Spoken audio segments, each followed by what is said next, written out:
Okay, so recording is on. Let me share my screen and then we'll start.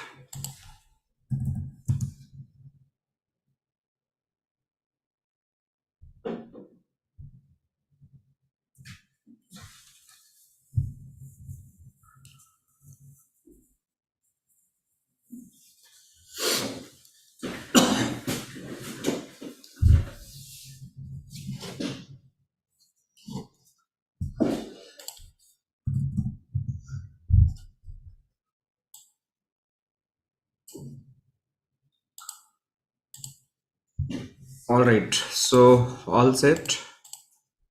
Still, people are missing, but no worry, we can start. So please let me know if my screen is visible to everyone. Yes, we are able to see. Okay, thanks, Suresh. So welcome you all once again in the session. And in yesterday's session, we had a discussion about the zone. We had discussion about the layer 2 deployment. We had a discussion about the interval routing, right? So today we are going to discuss, even we discuss about the virtual interface, right? So today we'll try to discuss about the DHCP. This is the first topic we are going to discuss, and then we are going to discuss about the virtual wire deployment and the tap mode deployment. And if we'll get the time, then we'll discuss about the virtual router as well. Okay, what does mean virtual router, how it is going to work. So let's start first with the DHCP, right? It's a very easy topic, but we should know how DHCP is going to be configured in the Palo Alto Firewall and what is the key concept of the DHCP, why we should use the DHCP, right? So DHCP is basically, we have the protocol that is known as the dynamic host configuration protocol, right? Everyone must know dynamic host configuration protocol, right? What does mean dynamic host control configuration protocol? It means, let's suppose in my organization I have the thousands of employee, right? They all are coming office, they all have the laptops, might be they have the PCs, okay? That PC or laptop must require the IP address, okay? So if there is no IP address in my PC, probably I cannot talk to internet, I cannot talk to intranet. So the IP address is very important. So there is two way to assign the IP address of the each and every devices. One is the static. Static means you have to go each and every PC and assign the IP address manually. Likewise, in this PC we have done the assignment of the IP address. If you guys remember, once I go in this PC, this PC have the network tab. You just have to click on the network. You just go in the adapter settings.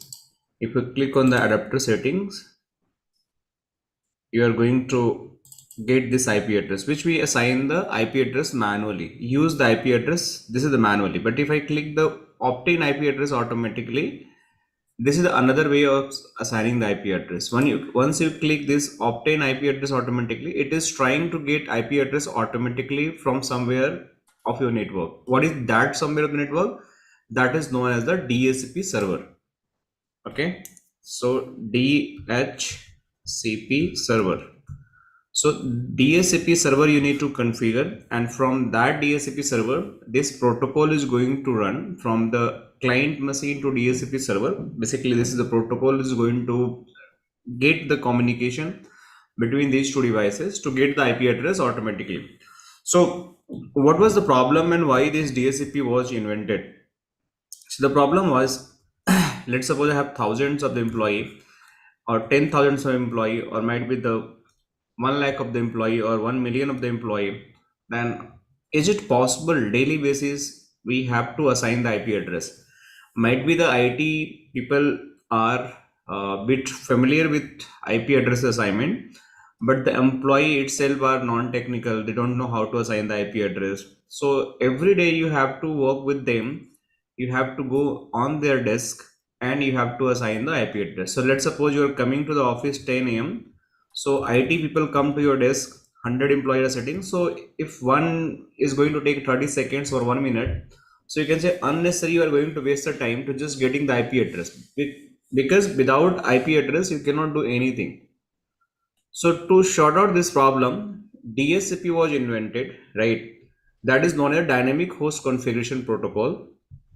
And by using this DHCP concept, you don't have to go and assign the IP address manually to each and every PC. The PC itself, you just have to click on this.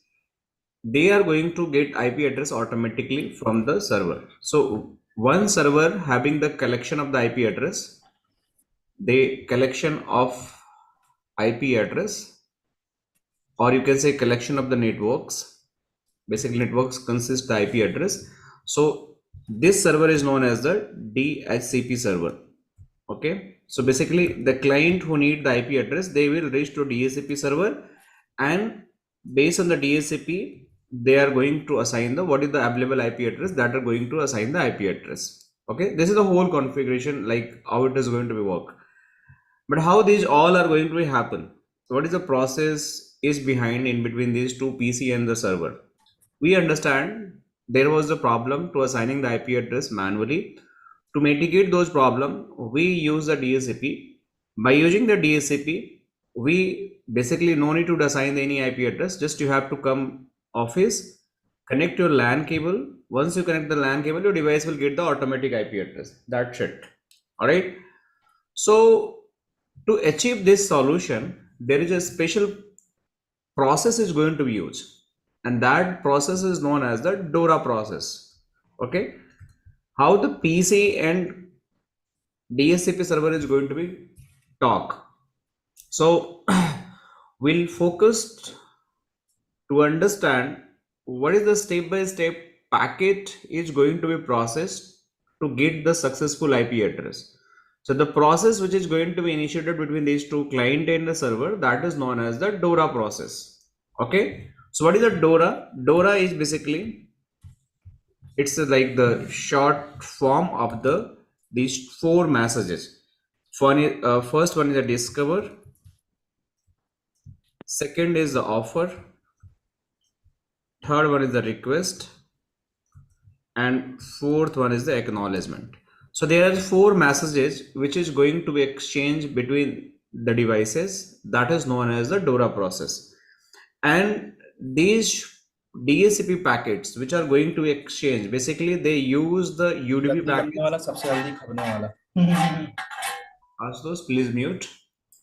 So they are going to use the UDP packets, and by using that UDP packet, they are going to use the port number, that is a 67 and 68. So basically these two ports number are they going to use, and on the port number 67, right, the DHCP services are going to be provided, and client listen on the port.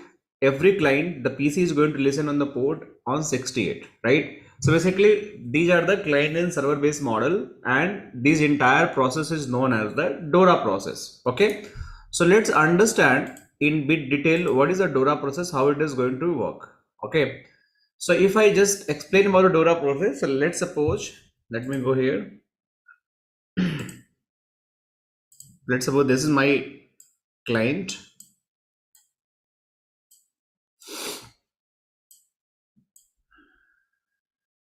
and this is my server. Okay,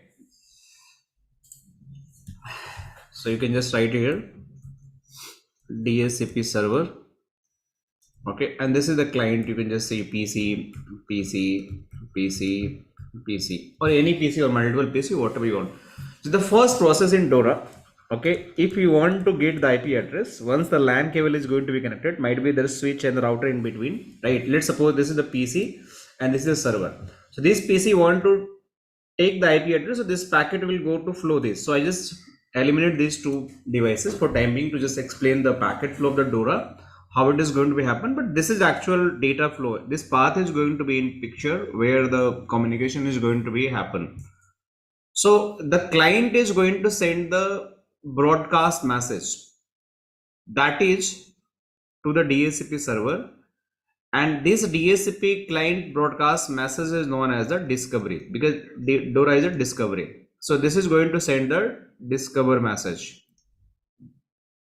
Okay, this is the first message. So discover message is going to be sent out, and based on discover message, this is going to be broadcast because the client have no IP address. It is simply going to broadcast all the network, right? Means I have the network LAN subnet. It is going to send the DORA message.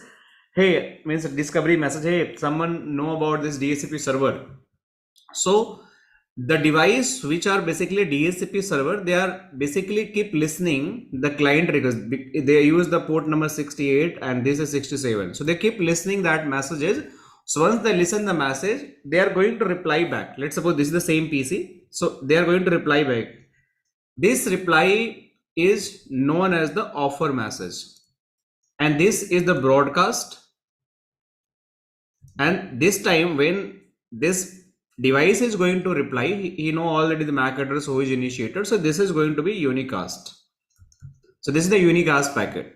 The first is discover, second is the offer, third packet, once this is going to receive that unicast offer message, it is going to be responded and it is going to request, can you give me the IP address? Again, it is going to be broadcast message because still not have the IP address. So this message again the broadcast. So it is going to request. So the R is request, third packet is request. So once it is going to request, it is going to release the IP address and it is going to acknowledge, yes, I am okay. So this is going to send the acknowledgement, yes, I'm fine, and I am going to release the message. So if you just go in the even the Google and you just try to find the DHCP DORA process, so you just find a lot of images, right? And these processes might be going to be explained. So you can see this is a different packet. So you can see DHCP broadcast, the unicast packet is going to be sent. Here you can see the again broadcast message is going to be sent and the unicast. So the entire client discovery is the D, request is again like the offer is again unicast by the server to the client, and the request is again the broadcast. So you must know about this concept, right? So this is the entire process is known as a DORA process. So we understand about DHCP, we understand the DORA process, what all the four messages we have, right? Discover, offer, and request and acknowledgement. This is the entire concept of DHCP, nothing more than that. You just have to know. Now we just have to know how this DHCP server is going to be configured in the Palo Alto, or might be some other where like third-party devices where the device is going to get the IP address. So in first scenario, in the first lab, we are going to configure this firewall or DHCP server, and by configuring this firewall or DHCP server, we'll get that IP address of these devices. In second scenario, we use the third-party DHCP server which is hosted remotely in somewhere in the my data center or might be the cloud infrastructure. And by using that, we'll get the IP address. So this is known as the relay agent. So this is second scenario where the relay agent is going to be come in a picture. Like by you might be know about the IP helper concept, right? So the IP helper concept is going to come in picture, and this is the local DHCP server. So let's configure first DHCP server within the firewall. This is the first scenario. Let me know, guys, if you have any question till here. Vishal ji, Lloyd baat kar raha. Could you please just repeat what happened in last 10 minutes? Simply छोटा सा brief. We are just talking about the DHCP process, okay? How the DHCP, we just discussed about theoretical stuff, right? What is the DORA process, what is the DHCP, and how the DHCP is going to be configured. We are going to do that, and how these devices are going to be get the IP address. So we just discuss about what is the problem with the static IP assignment and how the DHCP was overcome those all problems, right? And now we are going to do the configuration. ठीक है, आपने एक डोरा process भी बोला है, वो इस डोरा process is a part of DHCP. Okay, anyone want to explain? Anyone want to explain the DORA process? Hindi, English, किसी भी तरीके से? I'm giving the opportunity because Jacob is asking, so I hope you guys understand the DORA process. No? So see, Jacob, actually I explained the DORA process, how the DHCP, when you configure the DHCP, right, how the packet exchange is going to be happen between the client and the DHCP server. So that packet exchange which is going to be happen, that is known as the via the DORA process. So D is equal to discovery, O is equal to offer, R is equal to request, A is equal to acknowledgement. Okay, this all concept we discussed, right? And based on that, the packet is going to be back and forth between the devices. And when the discovery packet is going to happen, this is the broadcast packet, offer is unicast, request is again broadcast, and acknowledgement is unicast from the server to the client. So this is the what I explained during this all discussion about the DORA process. So request you please join on time, so at least you understand from beginning. Okay, Jacob? Yes, sir. Sure. Yeah, please request. Okay, because classes started on time. Okay. All right, so let's suppose the in first scenario we're going to discuss about how the IP is going. So let's suppose I just make this DHCP configuration for this PC, and I'll open the another PC, that is the PC4, and this PC also, if I just go here and if you check that this PC also not have any IP, means they have the static IP address. So we'll change the IP address, and it is trying to get IP address from the DHCP server. So let me check that.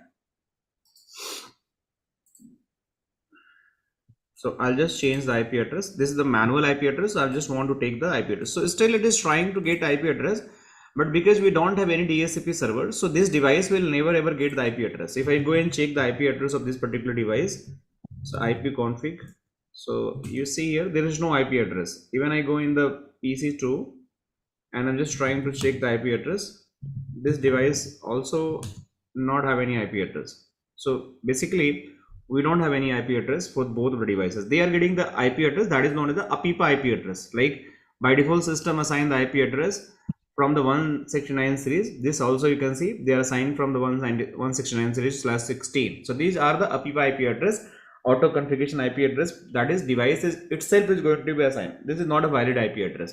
The valid IP address is a class A, class B or class C, or might be the public IP address you are going to assign, but this is not a routable IP address. So what I'm going to do, because these PC are not going to get the IP address, so in the first scenario I'm going to make this Palo Alto Firewall a DHCP server. So how this is going to be configured? So I'm in the Palo Alto Firewall. I have to go in the network, and already I created two sub interface, and we know how this sub interface was created in the study session. So I have to go in the DHCP. You can see this is a DHCP. I'll go there in DHCP. After going in DHCP, you have the option. There is two things in DHCP you can see. The first thing, that is a DHCP server. So I am going to make this Palo Alto Firewall a DHCP server in first scenario. Palo Alto Firewall as a DHCP server. DHCP relay, in this case Palo Alto Firewall is not DHCP server. I have some external DHCP server. So my Palo Alto Firewall is going to relay the traffic to the external server. So we'll discuss in second scenario how it is going to be happen. Okay, and how the devices are going to get the IP address. So probably in real scenario, you always maximum time you are going to get the real relay, because DHCP are basically centralized configuration which are going to be happen for the DHCP related stuff, not the localized for the every boxes. So let me make this first scenario. Here you just have to go and the network. So right now this PC need IP address for the 10 series. So we have to assign the network which are configured for this particular IP address. So what is network? In this scenario, the network is 1.0, and there is three option again. You have the auto, enable, disable. So once you enable that, the DHCP is going to be enabled. Disable means DHCP is always disabled. This interface is never going to release any IP address. Means the network which is configured on this particular interface, this is never going to assign the IP address. What does means auto? Auto means, let's suppose, is there any old configured DHCP network on particular this interface, that is going to replace by the new one. So we'll just enable, not auto, because this is a new one. So this is the enable. So we're just enabling the DHCP server or basically for this particular interface and network. Now what next? The leash. In leash you can see the first checkbox showing ping when allocating the new IP address. So if you just click on this particular button, once the client is going to get the IP address from the DHCP server, this device is going to ping to just check whether I have the reachability or not. But this is not recommended. I'm not going to check it. Leash time. Sorry. Oh, sorry. Look, okay? Sorry, sir. No problem. Okay, I can understand. I also have the Oh, sinus problem. okay, sir. Sorry, sir. No problem. Sorry. So this is the least timing. Least timing means when the client is going to get the IP address. Till what time the IP is going to be reserved for the client? Means once I get the IP address, shall I always till my system is on? Shall I hold the IP address till that time? If you just click on the unlimited, so in that case, your IP is always assigned to your system till your system is up and working. But you just select the timeout. So timeout, that means you're just going to define the time. Like how many hours? Let's suppose I want to define 8 hours. Means once my PC is going to get the IP address, it is going to 8 hour 30 minutes. So automatically after 8 hour 30 minutes, the new IP is going to assign to my system. But till 8 hour, there is no IP is going to be changed. So this is the meaning of the timeout, unlimited, and the peak. Now we have the option IP pool. What does mean? Means we have the network that is a 10.10.10.0/24. So this is my network 10.10.10.0/24. So you can reserve some IP address. Yes, Jacob, you have the question. Please go ahead. So what I wanted to ask means if we Your voice is very low. Can you speak a bit loud? sir, is it audible now? Yeah, please go ahead. I was asking if this reallocation of IP take place, whenever this reallocation of IP take place, at that time, is there any service affecting traffic? Is it the traffic Definitely, gets set? if lease is going to be expired, Hmm. so new IP is going to be assigned, so minor interruption is going to be happen. Definitely, it is going to happen.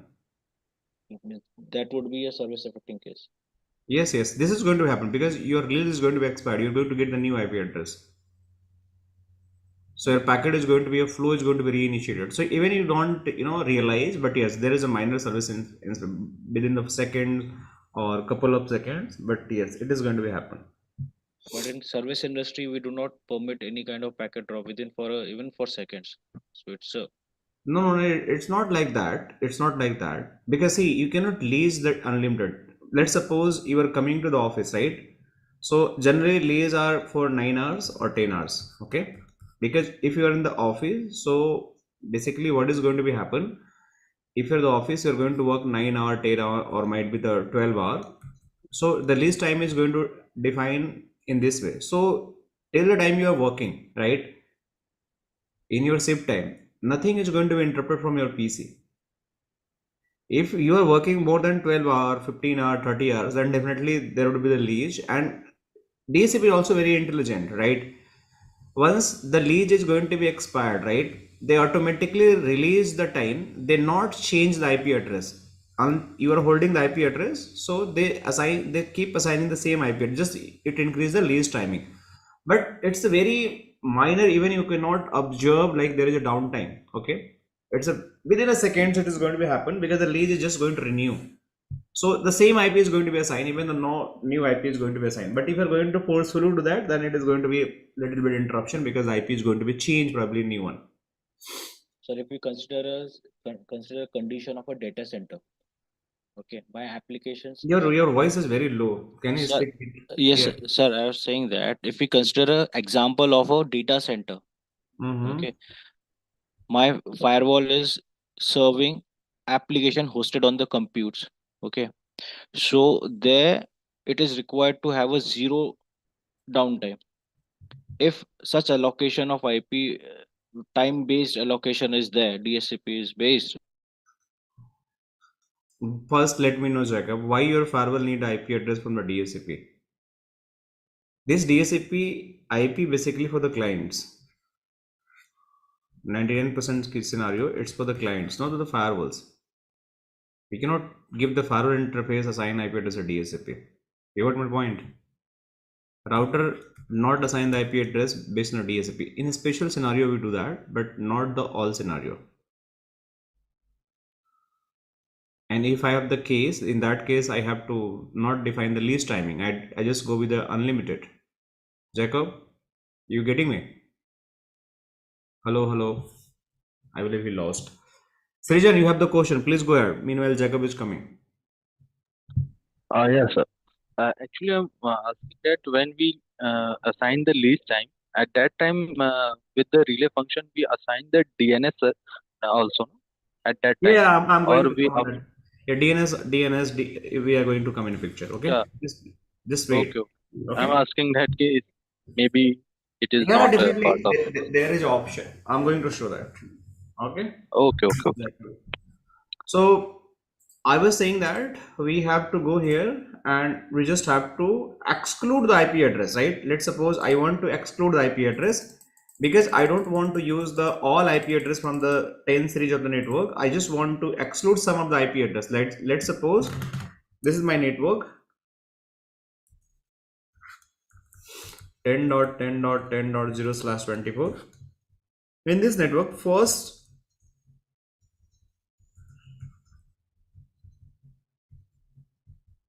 this IP I want to reserve for my on static configuration, and I want to assign the lease IP address from this to this 254. So that means these client will never ever get this IP address because this is reserved by administrator for the different purpose. So always client are going to get the IP address from these pool. So we just have to define the pool from which range I have to get an IP address. So generally we reserve some IP addresses from the network. So what I can do that I just simply go and just define this web pool. So my client is going to get the IP address from this pool. Okay. If I want to do the static mapping, let's suppose I have some computer and I want that computer always get the IP address, fixed IP address. This IP address is never going to change. So that is the MAC mapping. So you just have to define the IP address. Let's suppose I want to give the IP address 192.168, sorry, 10.10.10.9, and this IP is going to assign the this particular MAC address. I'm just giving the example. So this is always going to be happen whenever this Mac, this PC is going to come, it will always go into this IP address in regard of the what DHCP configure. So this is the reserve address. So if you want to reserve, you just have to get the MAC address of the PC and it is going to get that. Okay. So this is the reservation. Now we have there is an option, that is an option. In this option, we have the DNS, and when the PC is going to get the IP address, what is the gateway? So gateway, definitely I would like to get this 10.10.1 because the gateway is the firewall interface IP address. This PC gateway should be this. So I just have to define the gateway. Also the PC require the DNS, subnet mask. So just have to put the subnet mask .0. If you have the primary DNS and secondary DNS, you want to just configure, like you just want to create, then you just assign and just assign the DNS. We don't have any DNS configuration, that's why it's not showing. But if you want to assign the DNS all, this is also primary, secondary DNS, NTP server, that all is not configured. So this is also going to be happen. Okay, so I'll click OK, and this configuration is done for my 10 network. So my 10 PC will start getting the IP address from this. But what about 20? This is the another network. So similarly for the 20 also, we just have to go and we just have to create the network and we just have to enable, and this time we can leave the list time unlimited, and here we just have to put 20 20 20 first 19 IP address which is reserving, and till 254 I'm just putting there, not timeout, sorry. Here my gateway is 20 20 21 and 255 255 255.0, and click OK. So now let me commit. After commit, we'll see these devices are getting IP. So right now these devices no IP address. See, so these devices must be get an IP address automatically from the firewall because firewall is acting in my DHCP server. So let me commit it. Commit is done. Just wait for a while.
So guys, configuration done.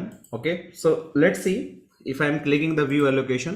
See, this is showing automatic one device get the IP address. I didn't do anything, but see, one IP address get for this PC host name and duration you can see and time you can see what time this PC has get the IP address. And if you just click on this is also. So because already I configured the DHCP option on these two PC, so that's why these two PC automatically get the IP address. Let me check whether it's fine or not. So you can see this PC is getting this IP address, and if I'm going there, this PC is going to get this IP address. And if I are trying to ping from 10 to 20, it is also working. See, because already we have the policy from here. If you are trying to ping the IP address 20 sorry 10.10.10, so this is also working. So this is the first case where my firewall is acting as a DHCP server. Okay, and these devices are getting the IP address. Now I don't want to make my firewall as a DHCP server. I want to use the DHCP server externally hosted in my data center or my somewhere the cloud. Astos, what is the question? Please ask.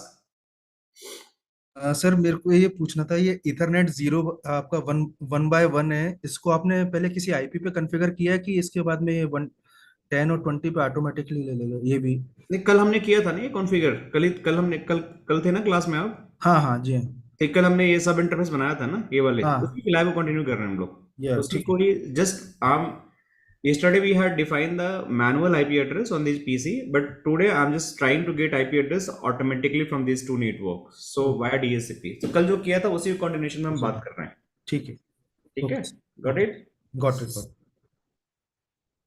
Any other question guys?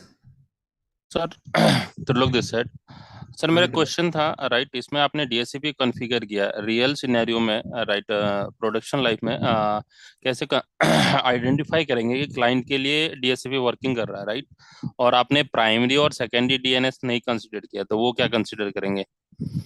नहीं, हम configure कर सकते हैं DNS configuration हम करेंगे तो automatic inherit हो जाएगा। जैसे यहाँ पे आप जाते हो right, so let me show you.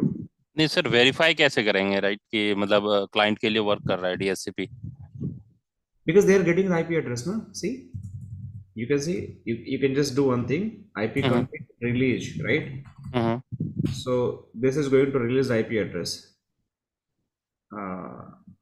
Just wait. Renew. So they are trying to get the IP address, but automatically this is IP address is getting. So you can just go and check whether this PC is getting dynamic IP address or static IP address. And property, if you click it, see there is two options. One is the static or one is automatically. So right now this client is getting the automatic, right? Clear? Got it. So this is the one thing. Similarly, another way on the firewall you can check, go in the DHCP settings. After going to the DHCP, you can check how many devices are getting the IP address dynamically. See, this is the one device getting the IP. If you add another device, it is going to automatic IP address. Because let me add one more device. I'm not going to do anything and it will get the IP address. Where is the window PC? So which VLAN shall I add? 10 or 20? Tell me guys, which VLAN? Which IP you want to see in this particular PC? 10? Okay. VLAN 10. Okay, so let me configure. So this PC is configured on this port 0x3. So I'll go and configure this 0x3 port under VLAN. Yeah. So interface Ethernet 0x3, switch port mode access, switch port access VLAN 10. Okay, do right. So right now I didn't assign any IP address of this PC, but we'll see how it is going to get automatic IP address. Just wait.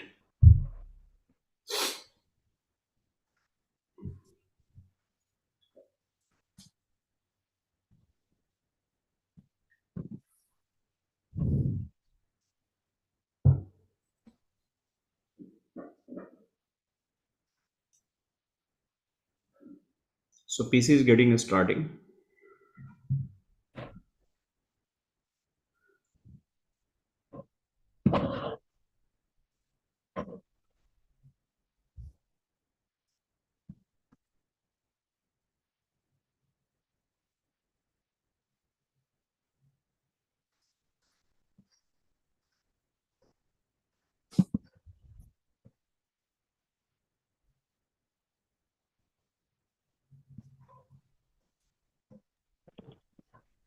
Hello.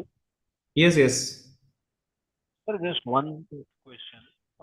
Can we have a file which I can install in my own laptop for this Palo Alto? You mean image? Image, yes, correct. Image file. Okay. Just wait. Let me see. You'll get that, Gaurav. No problem for that. Okay. Okay, okay, Just reach out to Abhishek, sir. He will arrange for you. okay. Thank you. What happened to this PC?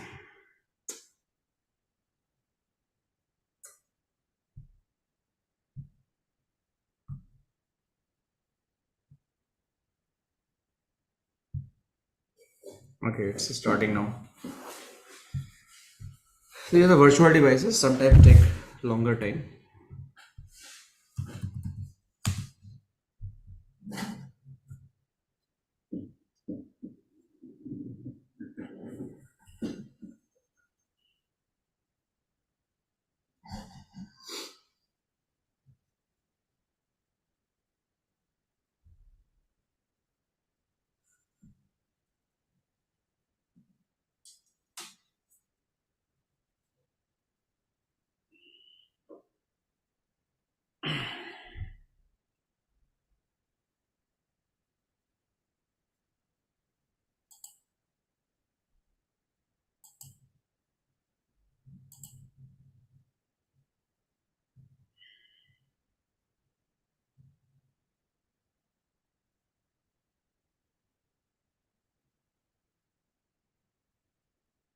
What happened to this PC? I don't know. It's taking unusual time. Okay, finally. So this PC, we not assign any IP address. So if I go here and I try to see what is the option configured.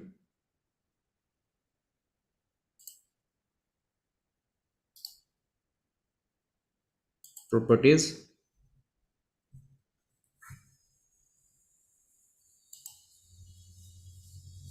So see, this PC automatically get an IP address because this is showing. Why?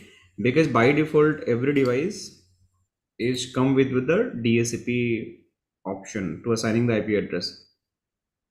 So it's connected in the network. That means this device have the IP address. So you can see if I click on this, it is getting the IP address automatically. I assign the correct VLAN for this PC, and because VLAN 10 is already configured in the DHCP server, so if I just check, this is going to get the IP address from next available IP address from the 10 network, and we will see that the same is on the firewall.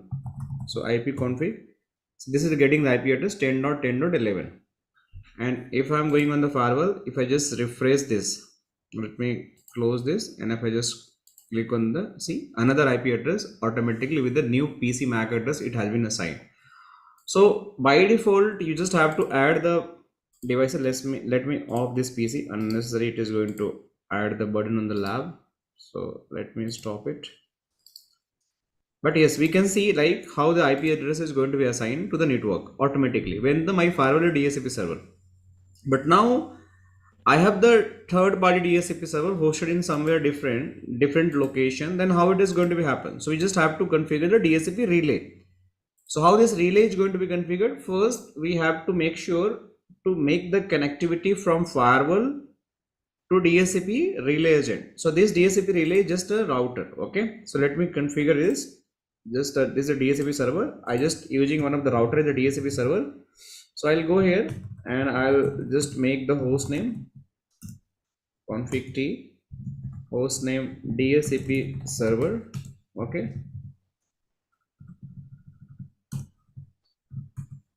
Okay. And interface, what is my interface here? This is the 192.168.10.2. I'm going to assign on this particular interface. So gig 0 by 0 IP address 192.168.10.2 255.255.255.0, right? No shit. So the interface has been assigned, and that's it. I simply go on the firewall. I'll just configure this interface 192.168.10.1. So let me go here. and the interface ID is Ethernet 1/3. So I'll just use this interface 1/3. I'll make the layer 3 interface. Virtual router will discuss default. Security zone I'll use the DHCP because it's a DHCP. DHCP and IP I'm going to assign is 192.168.10.1/24. Okay, sorry. Tilok, you getting everything? या कुछ doubt है बताना मुझे. No, sir, all okay, sir. Right. Okay, na? It's a very basic thing. So configuration, default router, DHCP, IP address, management profile we assign ताकि हम ping कर सकें, right? We know that. So I just go and assign the management profile. That's all. Now ये activity तो sir daily basis पे करनी होती है, right? yes. Okay, thank you. So we just have to make the commit first. But before I make the commit, let's suppose I just make the different zone. I have one question for you all. This is the DHCP zone, and this is the VLAN 10 zone, and this is the VLAN 20 zone. So if this network want to talk to this network, will it going to talk or not? No, No, zone because are we different. require the policy as well, right? Correct. So we don't have the policy. So we have to create one policy as well from these two zones, VLAN 10 and 20 zone to the DHCP zone. So let me create one policy here. So DHCP server access policy. Okay, in this access policy,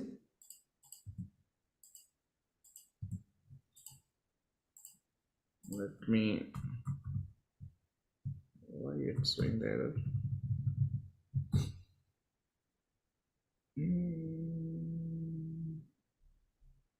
It's too long. Yeah, now it's fine. There was a gap. So we go in the source zone. We have the two network in source zone, VLAN 10 and VLAN 20. They need to access the DHCP. So I'll just add the subnet as well. 0/24. I have the 20 series of the IP address /24, right? Destination, I have to go in the DHCP zone. Destination address, we have the network is 192.168.10.0/24. Okay, this is my DHCP network. The policy is done, nothing else we have to do. Simply have to commit, because we have to make sure the LAN network should access the DHCP server. Routing should be there first. If we not have the basic routing reachability, the DHCP server is not going to work for me. So just wait. Once the commit is going to happen, we'll try to check whether this PC are able to reach the DHCP server or not. If there is no reachability, then even we do the configuration, it is not going to work. So let's wait for the commit. Then after commit, we'll check that. So, sir, here is one of the question. Actually, that you have defined unidirectional policy. So the client will try to follow the DORA process that will send the discovery request to the server, right? But when the traffic or against that request, the order will come. So is that required the reverse policy as well? No, actually I explained yesterday also. Let me re-clarify that. So when the packet is going to requested by the client, okay, so this is your client to server request. So based on this request, means here is the packet, source IP address 10.10.10, like this is source IP address. Your destination IP address is 192.168.10.2. So this is based on this packet. This firewall is going to check the routing. They are going to check the policy, or if NAT is applicable, and based on that three parameter, they are going to create the session. So once this request is going to be processed by the firewall, it is going to reach to server. Server is just going to reply, and based on the reply, the session is going to be checked, and it is simply going to respond to the actual client.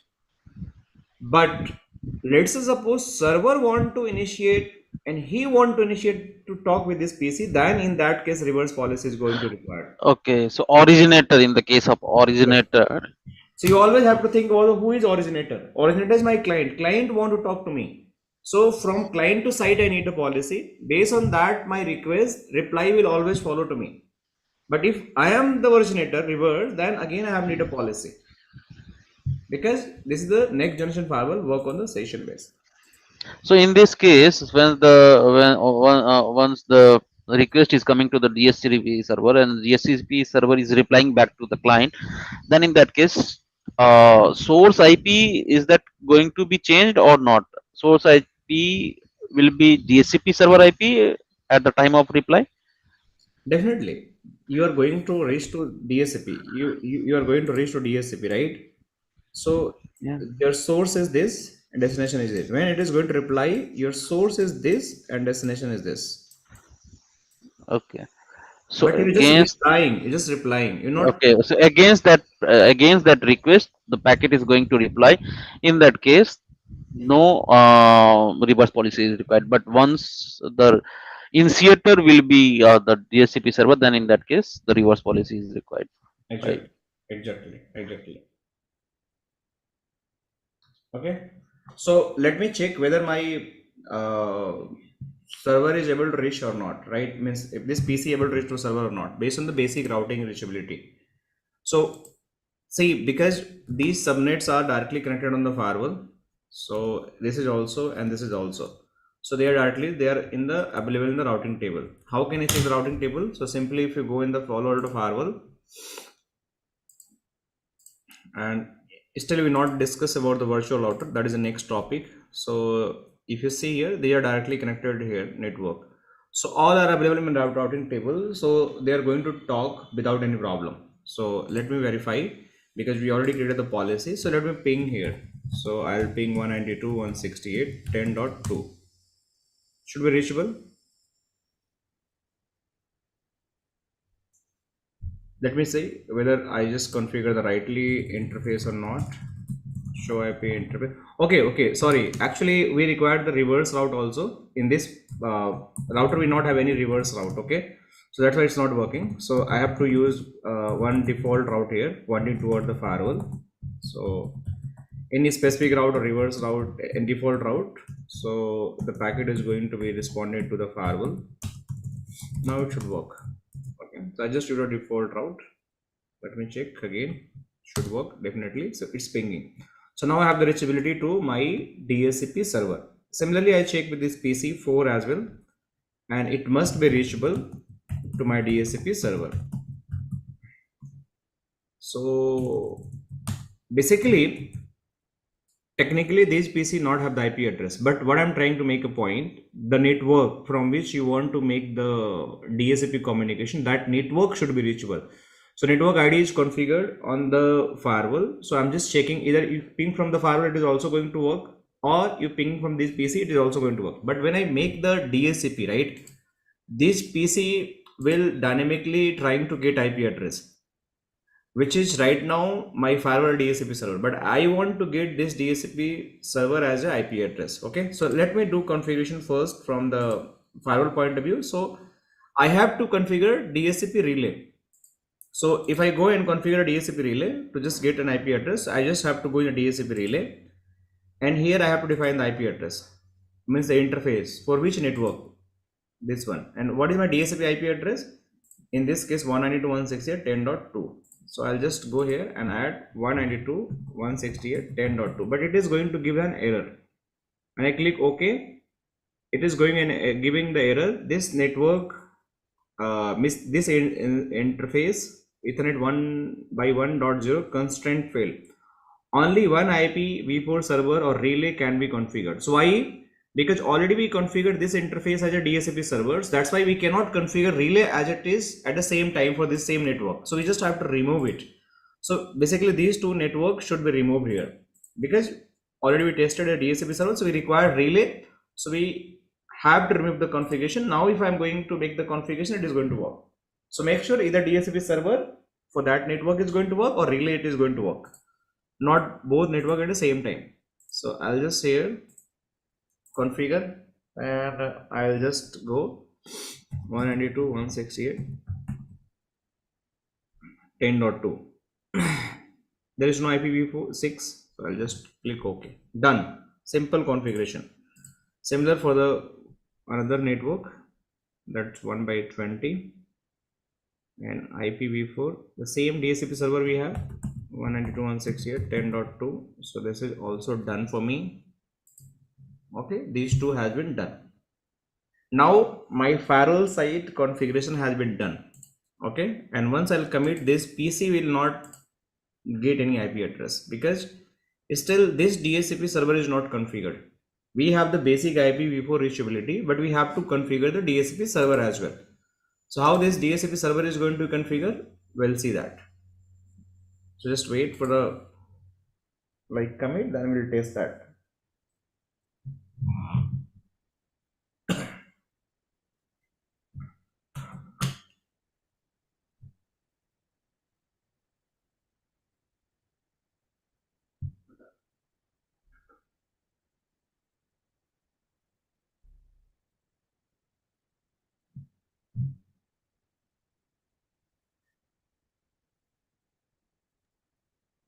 Hello, sir. Yes, Jacob. So we need to configure a prefix list for allocating the DHCP IPs, right?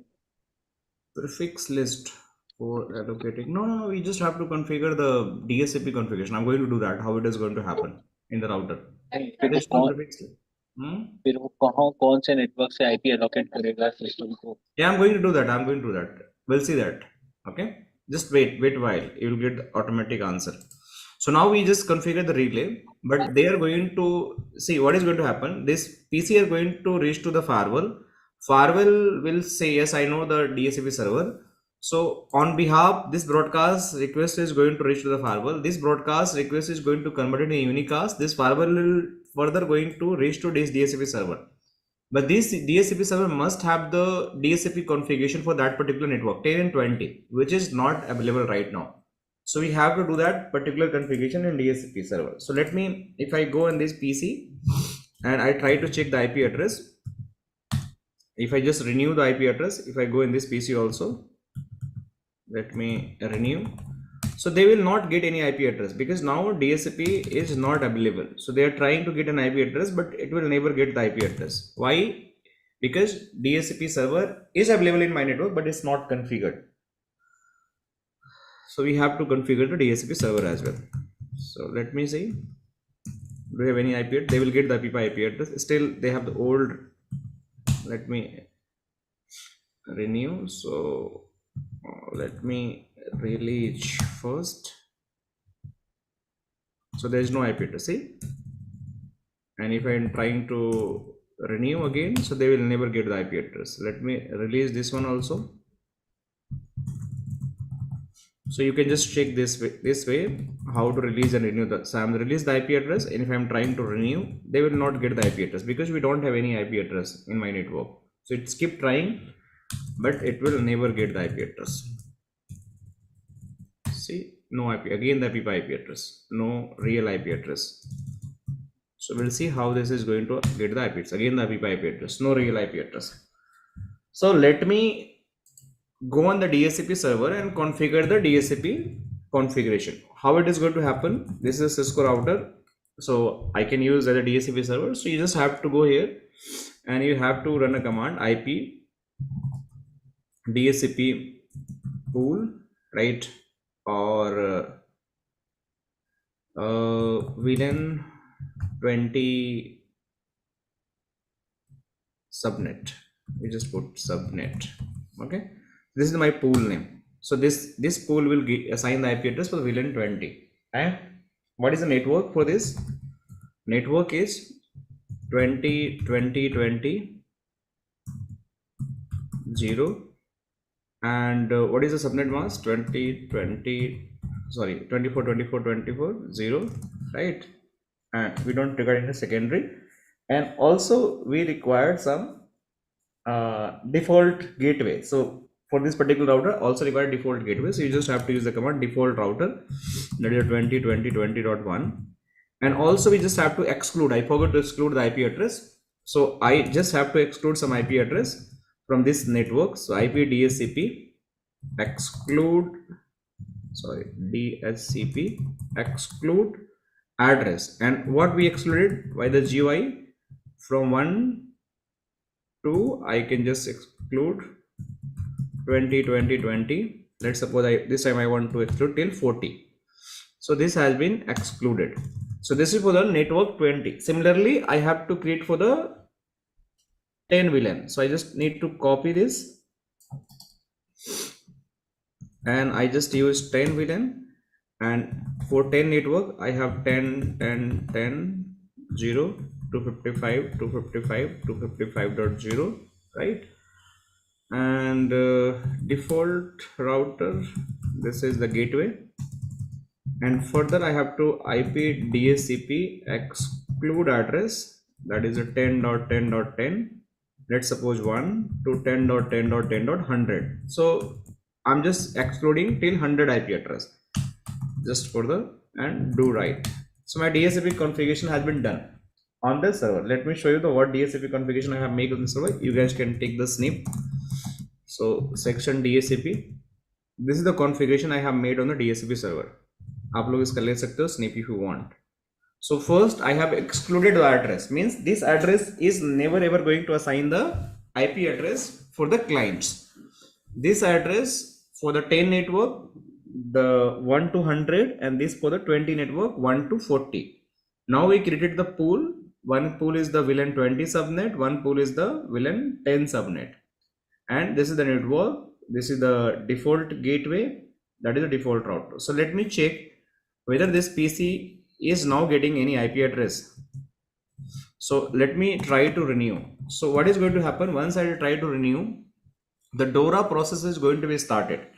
This DORA process is trying to broadcast the message. It is going to reach the firewall. Firewall is going to further broadcast, not broadcast, unicast to DHCP server to get the IP address. So let me try it and see what is going to be happen. So renew, and also I'll check here, this PC is getting IP address. Yes, it automatically get an IP address. So let me, it should get the new IP address. Why it's getting the release? Okay, let me try the renew.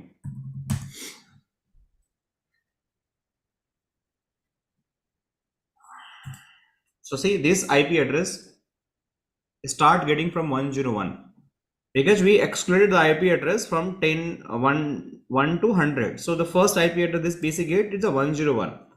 And if I go for this particular PC, this is getting the 41 because we excluded the address till 40. So if I just go here and check show IP DHCP bindings, so you will see these are the two bindings. There are two MAC address which are getting the IP address. So this is my external server is start serving the IP address to the clients, and clients are coming to me and they start getting the IP address.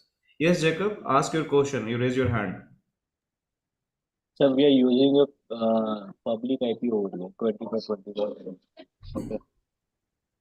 So that means configuring a public IP. How is it possible without any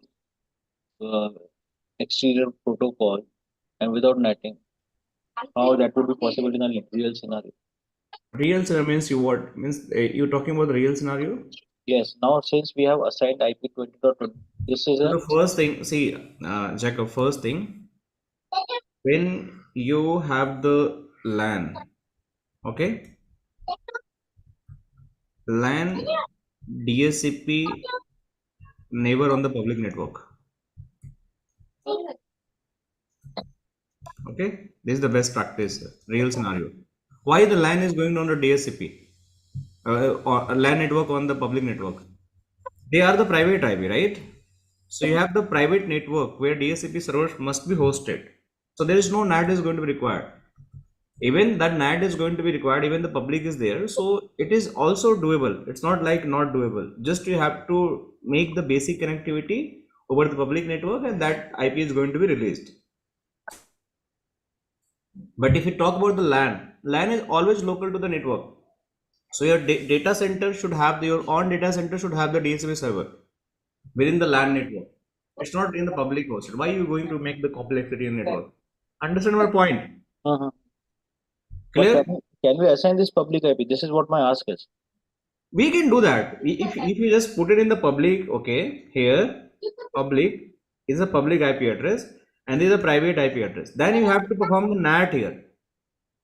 It is going to work. Definitely it is going to work. Just you have to do the NAT translation. You have to make the source NAT, which we'll discuss in the later stage. So by doing the source NAT, we have the first condition is going to meet basic IPv4 connectivity. This is the first requirement. Once you have the basic IPv4 connectivity, means your packet is going to be hit 10.10.10.10. This is the actual source IP address. It is going to get the destination. Let's suppose this is the public IP address for timing, or let's suppose this is 8.8.8.8. This is destination IP address. Once this packet is going to hit to the firewall, this must be translated. The destination is going to be same, but source is going to be changed as a public IP address of your exit interface. Might be this time is a 12.13.1.2.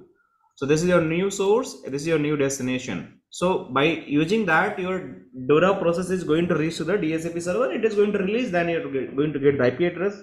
The same process is going to happen, but just you have to make the NAT connectivity. That NATing will be happening in this firewall.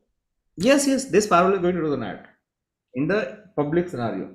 This is absolutely possible. It's not like not possible, but in real design, we never host the DHCP server in the public domain because it's just for my LAN network. But in case I have this such scenario, so we just have to do the NAT. It's absolutely possible, no problem. Because I have the first requirement, basic IPv4 connectivity. How I can do that? Public to private, just NAT is going to require. The only on option we have, and rest the DORA process is going to work a similar way. Clear? Yes. So guys, this is all about the DHCP. I hope you understand about the DHCP. Shall we move to the next topic? If you have any question, please ask me, because I cover each and every scenario about the DHCP and I tried my best to explain each and everything about the DHCP. Sir, one basic means. Yes, please Yes, go ahead. a question from my curiosity. Like we are blocking IPs, we are assigning DHCP, everything is based on that. Now, since we are using a firewall, in case I am an intruder and I put some corrupt packets into the network, how that would be detected by firewall or could be restricted? We have to wait to understand those concepts. We will discuss about that once we have this advanced feature. Okay, we understand how the virus, malicious content, anti-spyware, vulnerability, file type, corrupt file type, encrypted file type. So those are going to be come in the content. Any bad URLs, how it is going to be detected. So we just have to wait, Jacob. Okay, we'll get the answer, but it will take a little bit of time. Sir, so this antivirus and firewall, these are two different things or similar process. Why you have too much disruption from your side? Can you just adjust your mic, because your voice is not coming very much clear? Okay. I'm using headphones. I am saying that this antivirus and firewall, these are two different things. No, antivirus and firewall, definitely two different things. Firewall having a feature to protect from any virus attack.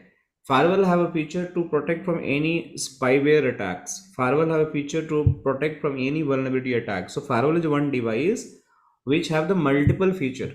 Virus is something different thing. Okay, for your PC you have to install the antivirus, right? But let's suppose I have the 1000 of PC. Why I should go and install the antivirus all the PC? I need one firewall who just block all the antivirus or the bad virus which is coming to my network. So my PC will be always free from the virus. So my firewall is acting as a barrier. You got it? Okay, got it. Yeah, so don't be confused. Okay, in later stage we'll understand each and every concept about this. Let me stop this recording. Okay, now we have to understand, because we discussed about the DHCP, let's discuss about the virtual wire. What is the virtual wire? Anyone know about the virtual wire? Have you heard about that virtual wire interface type or virtual wire deployment of the firewall? Never, right? You guys never heard about this. So let me explain what is the virtual wire. So let's suppose, let me first start this firewall.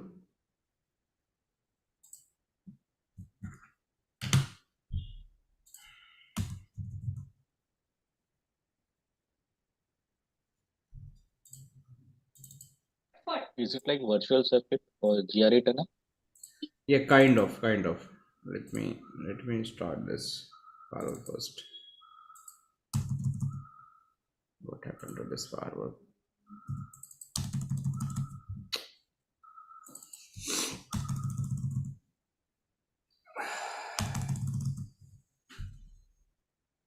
Let me see if I log in by this IP address.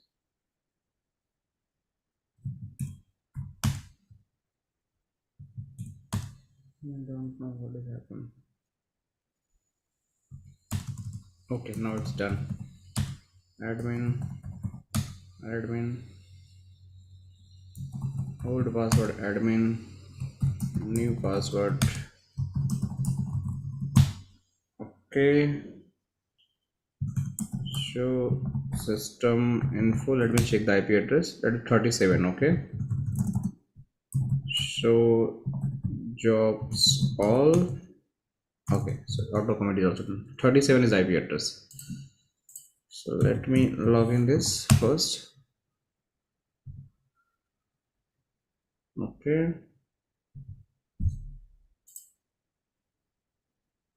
so this is 9.0 firewall. Okay,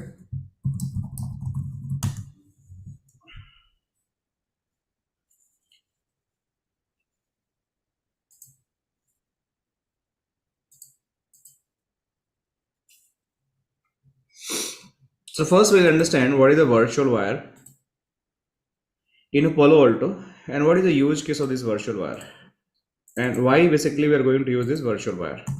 Then we'll discuss the configuration part.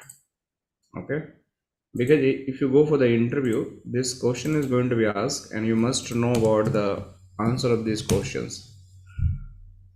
So the virtual wire, first you have to make a note when you deploy firewall in a virtual wire mode. Okay, this firewall never ever going to do routing and switching. Okay, the first thing you have to note means this firewall is never going to work for the routing purpose or the switching purpose. This firewall simply going to work as a transparent mode. What is transparent mode? That means this device will thought I am talking to this device. This device will talk I am talking to this device, and I have just single cable. Nothing else is going to be connected. They will never think in between these two routers I have another device. So you cannot assign the IP address on the firewall interface which are part of the virtual wire. You cannot do the any routing, you cannot do the any switching. So this is the first concept, you have to note it down. Now the next question is coming, why we are doing so? What is the use case? We have to do the deployment of the Palo Alto Firewall in the virtual wire mode. So I will explain, but let me just go in the PPT. In the PPT, you can see that in the virtual wire deployment, the firewall is installed transparently on a network segment by binding 2 ports, only 2 ports, not 3 ports, not 4 ports, not 1 port, minimum 2 ports, and there is no maximum, right? We have to require just binding 2 ports together and should be used only when no switching, no routing is needed. So if you want to do any routing switching, the firewall should not be in the vWire mode deployment. You don't have to use more than 2 ports for the vWire deployment for the one set of the vWire. Simple, you can see this is the user network, this is the internet, these are the 2 devices.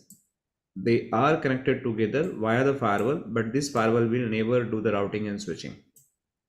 So what is the use case? So let me explain the use case. I have one network, and this is my router, ISP router. This ISP router is connected on the internet. Okay, this is my C router. This is connected with ISP, and there is a public IP address configured because this is the internet. So why might we have the 13.10.10.2/30, and here we have 13.10.10.1/30. They are the public network. Behind this C network, we have the LAN. This is my switch. Behind the switch, we have the multiple clients.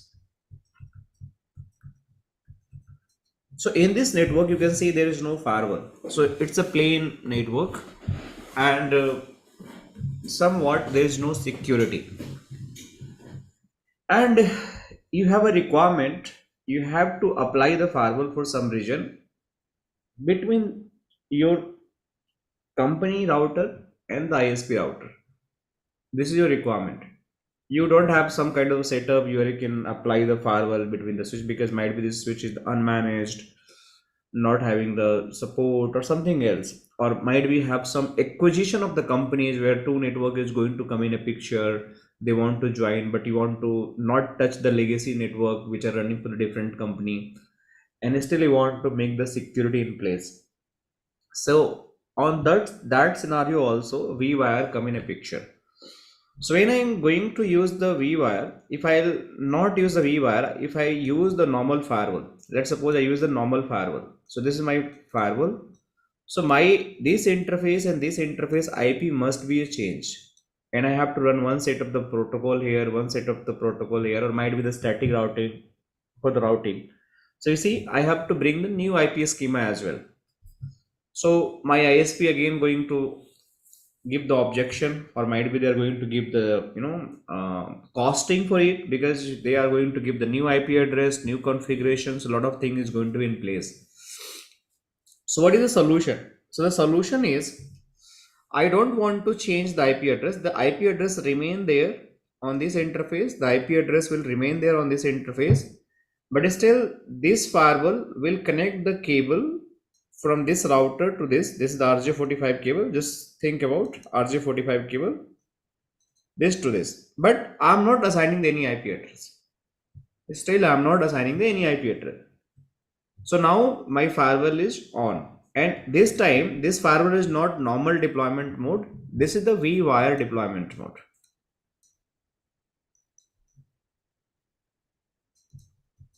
Right?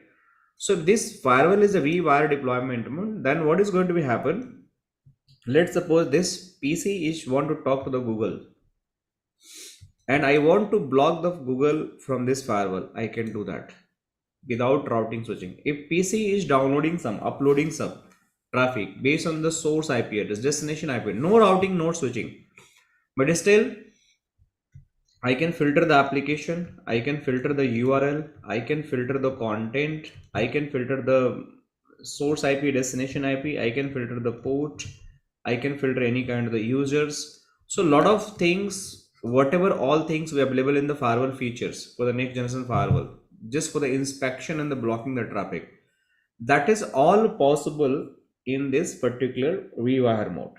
So simply we can just do the vWire deployment. By doing the vWire deployment, we can just protect our network in terms of the content, in terms of the application, in terms of the URL, any decryption you want to do, that everything is possible. Just what is not possible, routing and switching. Is it clear to all? किसी कोई doubt है? Just let me know. What is a vWire? And what is the use case of the vWire? No, sir. Okay, so let's see, this is the same network we have. Let's say this is my out network, company network, and this is the ISP, and this is my LAN network, and these two want to communicate the same series of the IP address they have. I'm not going to change the IP address, but still this firewall is going to act as a vWire. So let me first set up the routers configuration and the PC configuration, and then we'll see how the whole rest configuration is going to happen. So I'll go on this particular VPC, This is a virtual PC. Quick configuration is going to happen. So I'll go on this VPC. So how I can assign the IP address of this VPC? So you simply just go on the VPC, assign this network, and gateway is going to be on the router. So IP 172.16.10.10/24 and gateway is 172.16.10.1. Just one liner command is going to require, sorry, 10.2. So let me put 2 here. Okay, so it's done. Checking the duplicate IP address. So now it will assign the IP address. So see, this is the IP address has been assigned. So show IP. If you run the command, this PC have this IP address, subnet mask, and the gateway address. Sorry, I make the mistake here. This VPC1 has this IP address. So sorry for that. IP 172.16.10.2/24, 172.16.10.1. Right. Show IP. This is done. VPC2 have different set of the IP address 192.168.10.2. So IP 192.168.10.2/24, 192.168.10.1. And if I check show IP, see, this is also fine. So VPC have the IP address. Now I have to go on the router. I'll do some basic configuration of the router. So what is the router configuration? The first host name would be the R1 and interface. What is the interface? If I just go Ethernet 0x1 and 0x0. So 0x1 have the 172 subnet and 0x0 have the 10 subnet.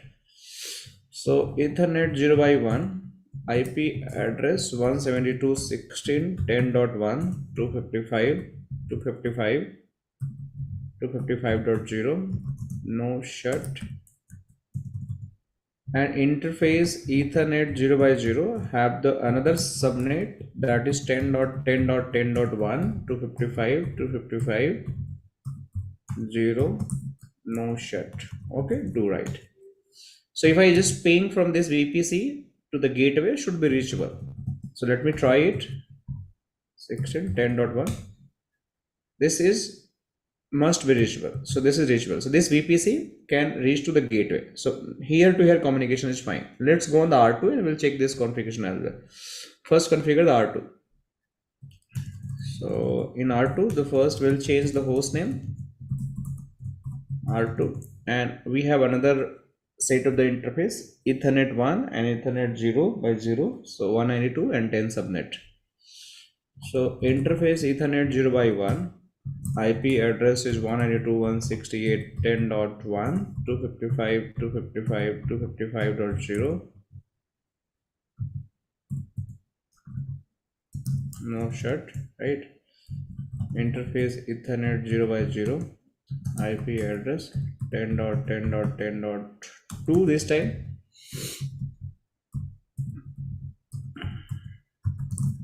No shut, do right. Okay, so this is also done. Show IP interface brief. If I run this command, so you can see this is the IP address. So if I go on the VPC2, I'll just verify quickly whether my gateway is reachable or not. So basic thing, we must have to always check. Basic reachability is fine. Now we configured this router have this interface and this. So this to this must be reachable because they are in the same subnet, but we have the firewall. So firewall definitely not going to allow. Let me check whether I'm able to ping from 10 to 20 or not. So sorry, 10.10.2. It's not pingable, right? Because we not have a direct cable. We have the firewall in between, but we have to make sure this is going to be reachable. How it is going to reachable? Once we create some virtual wire. Virtual wire means these two interfaces are going to join together. Okay, let me use some different color. These two interfaces are going to join together and they create the virtual wire in between this. So these are going to be same subnet. So how the virtual wire configuration is going to be happen? Let me do on the firewall. Okay. Till here everyone clear? And once we configure the virtual wire, this interface must be reachable from 10 to 10.10.2 from this. And also we have to make sure end-to-end communication also should be happen. So we'll see how this is all going to be happen. Sir, So first, one quick question. बताइए. Sir, ये जो Ethernet 1/1 and 1/2, when you say that will be transparent to each other, so will these two interface be a part of the same zone or how it is? You can do in the same zone, you can do in the different zone. So that's a good question. That's why I make the different zone also. So at least we always consider the zone concept. We can do in the same zone. If I do in the same zone, no policy is going to be required. Okay, simple concept. If I put in a different zone, the policy is going to be required. So that's why I Okay. put in a different zone. And in real scenario, I've never worked on the firewall setup, so I'm not aware of. But yeah, from your experience, do you see the practical use of vWire? Does industry use a vWire concept? Actually, not really. But in interview, this question and this concept must be asked. 99% Okay. scenario it is good. But in practical, I have never seen people are using except some POCs. Okay. POCs के लिए ही सब use करते हैं, else they never use. But in the interview point of view, these Correct. questions must be asked. So you should be very clear about that. Okay. Thank you. Okay. Ram, Amit, any question? आप लोग के पास? You want Yeah, to- so yeah, but it is using somewhere in the industry like any organization which is going to place any firewall in the environment, right? But they don't want to change anything in the network like IP schema and anything. They are not going to plan anything. That's just they have to plan to place the firewall itself. Then this method is going to be used. Definitely, that's a POC, proof of concept, right? So every organization use the POCs. So for the POCs, let's suppose Palo Alto saying my product is very nice.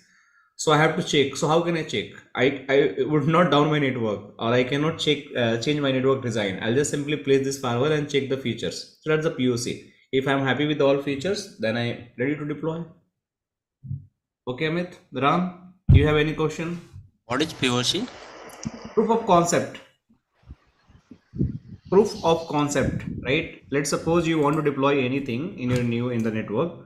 So you always go for the POCs. POCs, that means you are just trying to test first. Let's suppose you want to purchase a car, right? So you do the test drive, right, first, and you want to explore some features. And once you're happy with the all features, you basically go and purchase the car. Similarly, in networking, we use the term as a POC. Vendors come with the devices, they give the free trials to you. Just use the trials, and once you're happy, they will sell the product. That's known as the POC. Any new product, any new vendors are developing, so that POC is going to come in a picture. Clear, Ram? Clear, everyone? Okay. Shall I Yeah. move for the configuration? Thanks, guys. Okay, so let me do the configuration on the firewall. I have to go in the network. In this network, I have the two interface. I explained the theoretical concept. There must be a two network, means two interface. Without IP, we need to configure. So I'll just have to go. Let me see what happened. What happened to this device?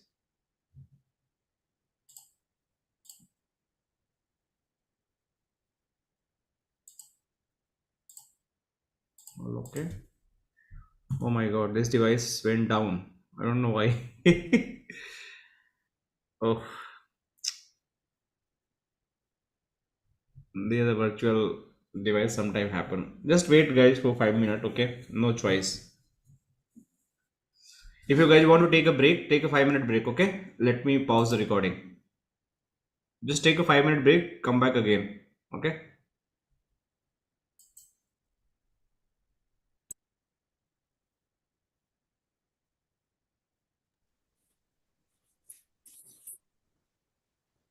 Sir, I have a question. Hello. Please ask your questions. Questions are welcomes, right? No problem with the question.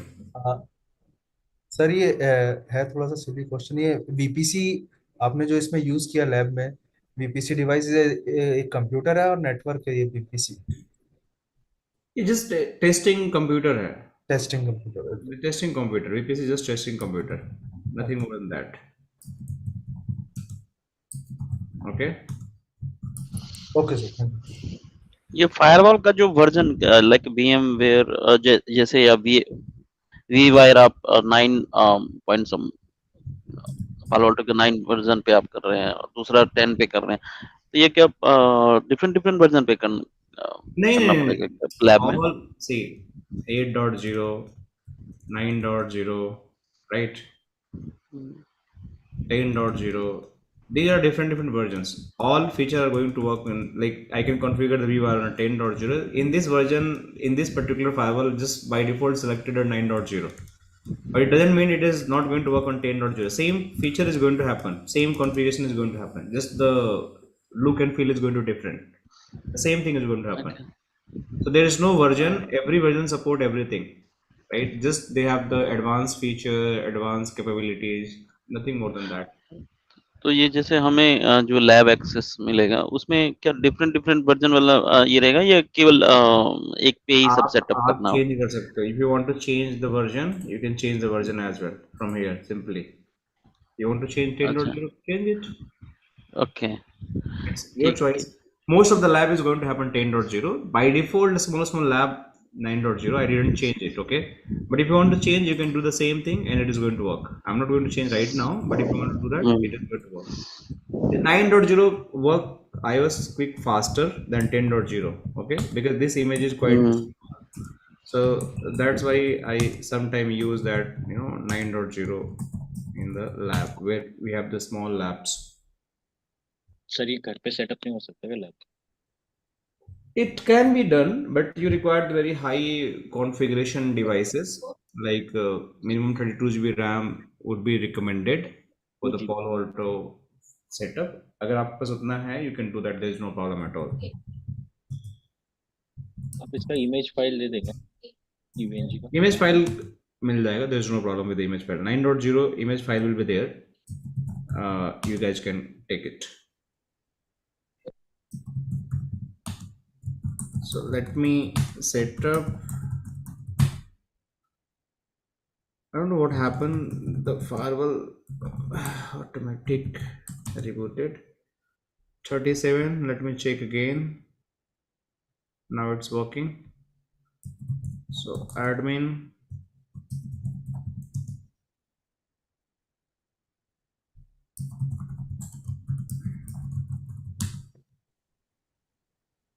Now we are good.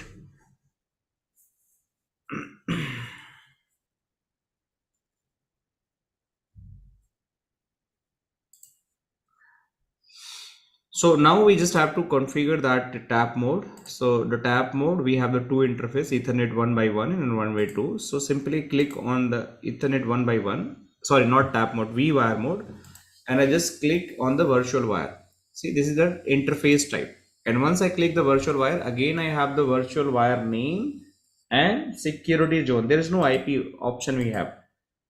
So I have to configure one of the vWire name, and my both interface should have the same vWire name. If they are going to differ, my vWire is never going to be set up.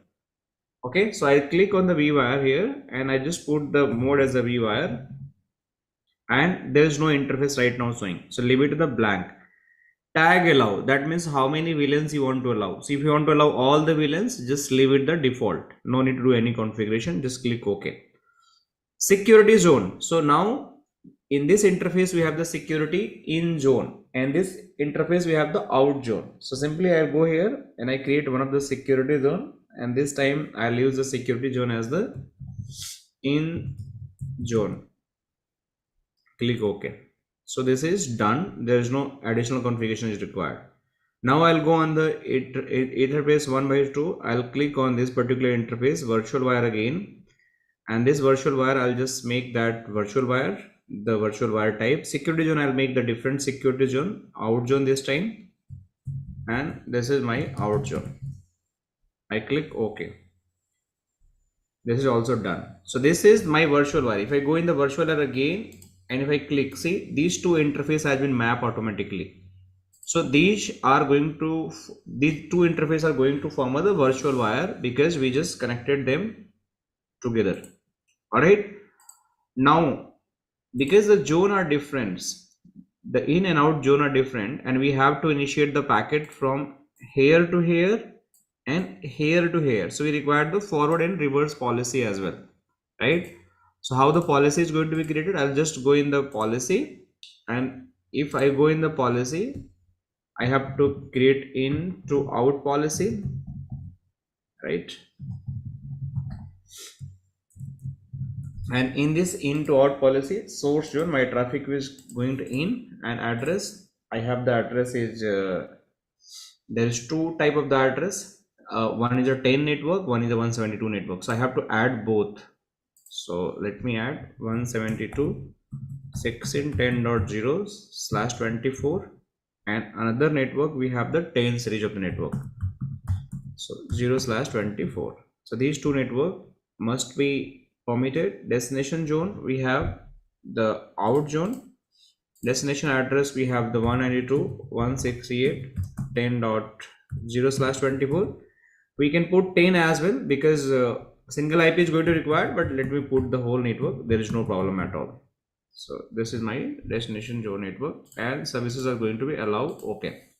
This policy is created. I can simply clone this policy. If you want to clone, you want to make the new policy. So just clone the policy and clone. After clone, you can just change the out to in policy. So you just have to change the policy, and you just have to change some source and destination. So in this time, my reverse traffic is going to require out to in, and this is my new network is going to happen 192.168.10.0/24 because we are talking about the reverse direction traffic. This is going to be there. Destination is my in zone. Okay. And this destination address is going to be changed with 172.16.10.0/24. Okay. So now it's done, and let me commit it. So we just created the two interface in pair of the vWire. After configuring these two interface in pair of vWire, we just configured the policy, and now we have to test whether this PC is able to ping this PC or not. So let me go in the Arbor. Earlier I test, it was not working. So 10 to 10.10.2. So once the commit is done, we'll check it. So let me ping again 10.10.10.2. See, it is start pinging. So basically there is no configuration at all on the firewall for any interface, but still my traffic is processing. And if I just put the extended ping, let me put the repeat this much packet, and if I am going to see in the firewall in the monitor, you probably see some traffic is processing. See, this traffic is processing from the firewall. So you can see this firewall is processing the traffic, ping traffic, from which zone this traffic is coming, which zone this traffic is going on, and what type of the application, and everything you can see from this firewall point of view. So there is no problem at all. So now if you check from this router point of view, this router point is thinking I'm directly connected to this router. Okay, this router are directly connected to this, but in firewall we can do all control. Let me do the control, but before we can do the control, we have to make the communication from this PC to this PC. So what I have to do that? Anyone can help me in terms of routing? If I want to ping from this network to this network, what all configuration we have to do that? Minimum configuration. We need to set a default route. Yes, we just set up default route here to here and here to here. That's simple. Okay, and we have the end-to-end communication. If I go in this VPC right now, this VPC not have the config ping reachability to the 192.168.10.10 10. What is the IP address? 2. Okay, this is not reachable. You can see.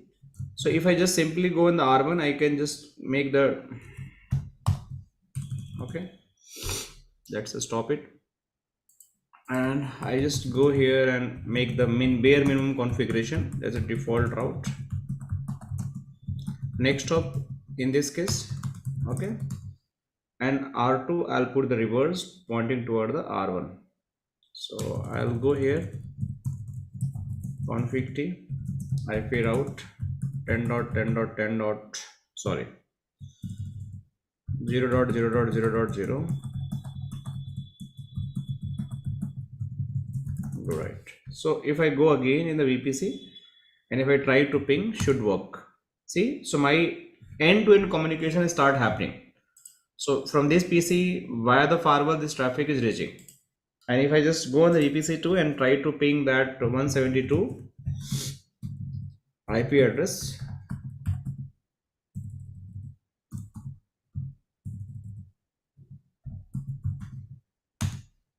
it is also working.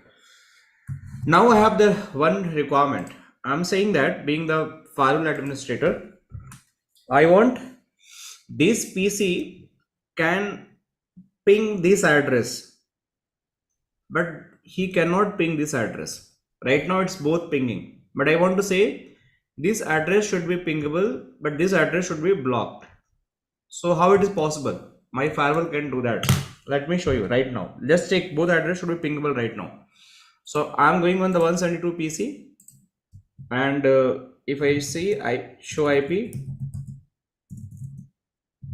and you can see this is the PC IP address. Now I'm going to ping 192.168.10.1. See, this is pingable, and even I'm going to ping 2, that is also pingable, but I'm saying this IP should be blocked. So I have to go in the firewall and I can create the policy to block one IP address. So how can I do that? I'll just go in the firewall. So firewall is not doing routing switching, but all restriction, any inspection for your URL filtering, your content filtering, your port, IP, that all is possible. So I can say the policy block IP 192.168.10.2.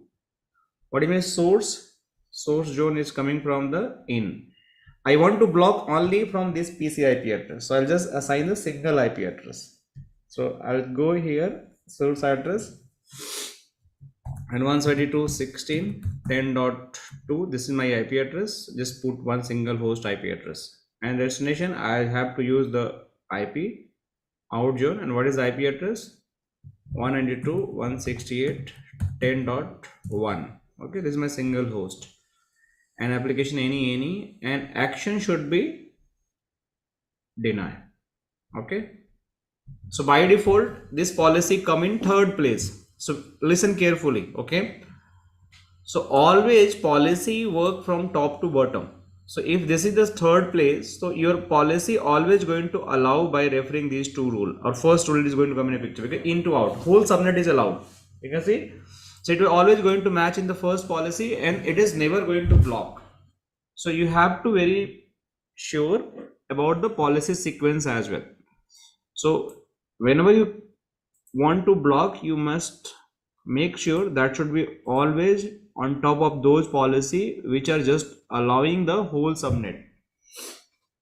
I'll discuss about this when I just talk about the policy administration in the upcoming sessions. I'll discuss how the sequencing is very important for us. But for timing also you guys have to very careful. So let me show you. Yeah. So here once we discuss about the policy administration, so we also understand what should the policy sequence. So right now, if I not do the right policy sequence, my traffic is never ever going to block. So it is going to always allowing, because the whole subnet is allowed. You can see any destination, any source, because we are adding entire subnet. So let me block based on the IP address. So let me click commit.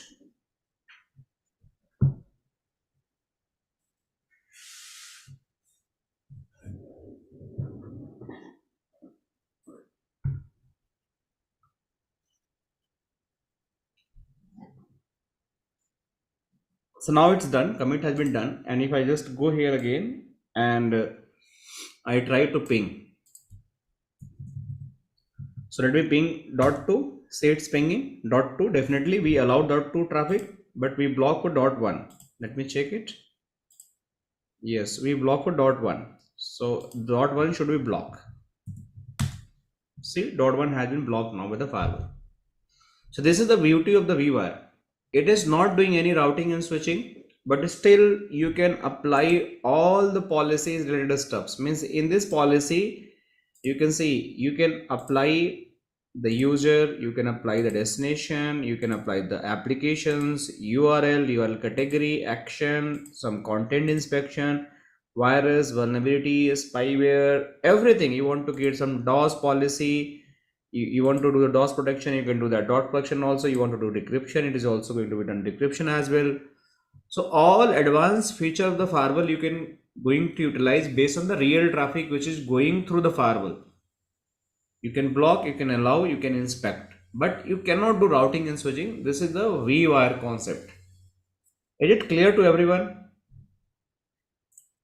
बताओ मुझे.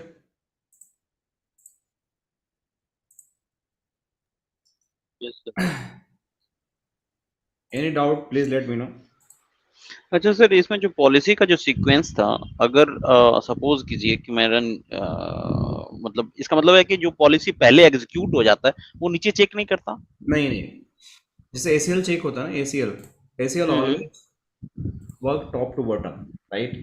So if first match, it is never going to check the second one. हमेशा top to bottom check होता है and always check from top. If it is going to match anywhere in the top, it is never going to check further.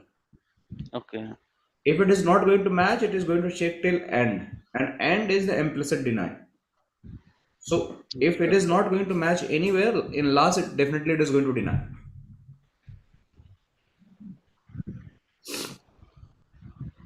Okay, so let me stop this recording.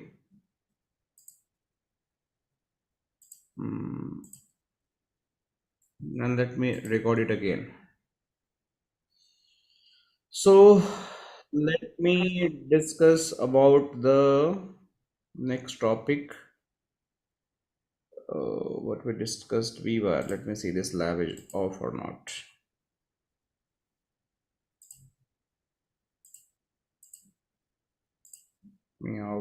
Off. Okay, so now this lab has been off. So in the tap mode, we have the another deployment mode, that is the tap mode. Where it is?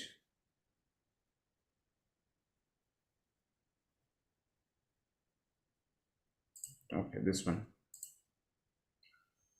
So what is the tap mode deployment? Anyone have any knowledge about the tap mode deployment? Any knowledge? Layer 2 we know that, layer 3 you know that. Now vWire you guys know that, but what is the tap mode? Span, RSpan, you guys have heard about any time? Span, RSpan in CCNA, CCNP? No?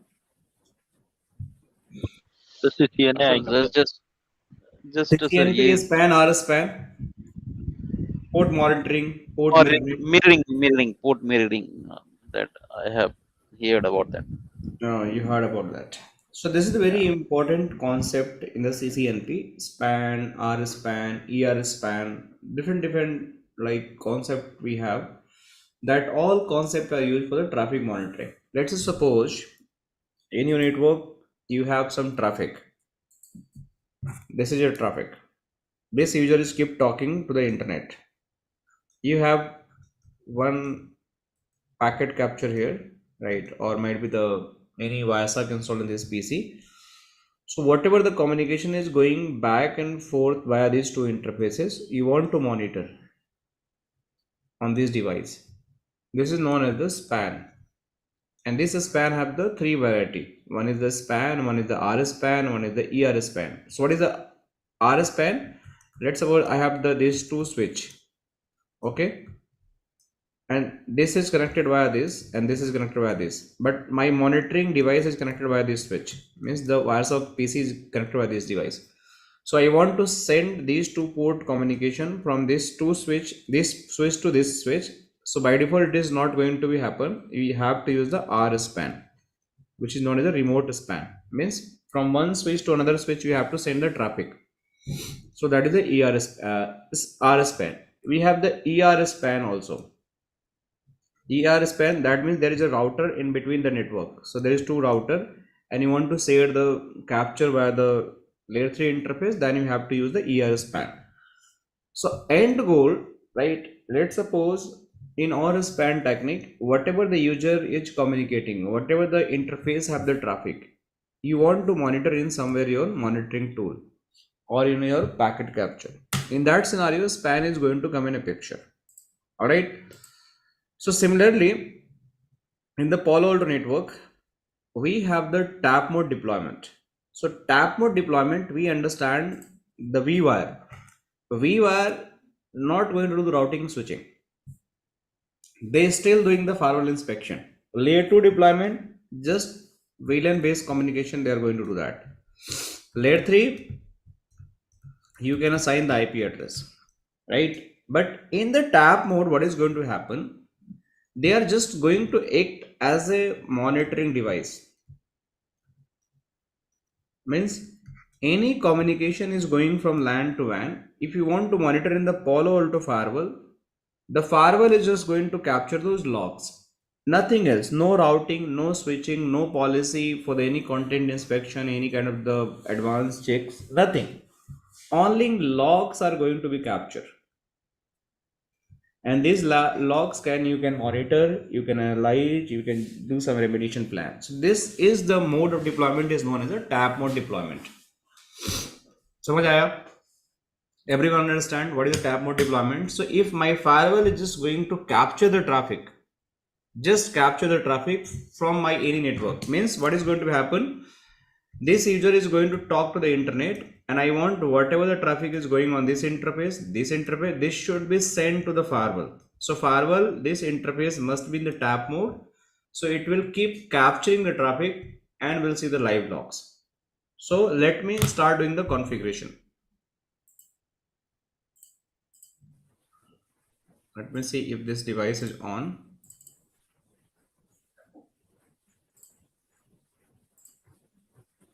Let me see what is the version of this firewall. 9.0. Okay. So admin.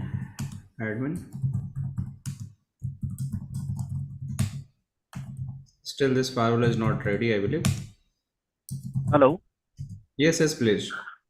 Sir, ये जो capturing वाला जो concept है tap, इसका और TCP dump का कुछ relation है क्या? मतलब TCP dump is same as? These two are different concept. TCP dump is something different. This is something different. I'm going to show you what is going to see in this particular capturing. Okay. So let me go and configure this switch first. Okay. Meanwhile, the firewall is getting ready.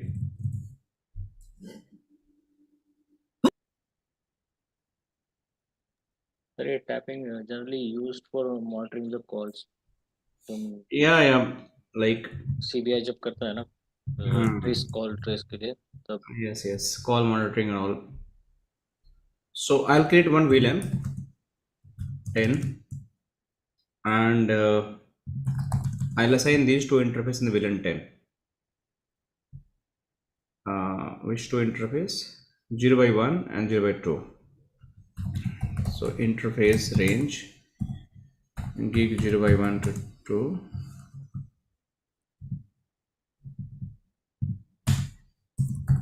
Switchboard mode access. Switchboard access.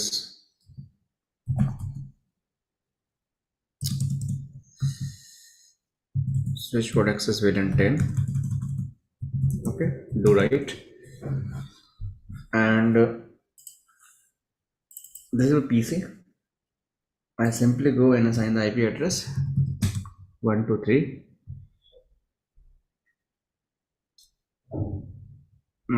This is my internet. this is basically a switch. So internet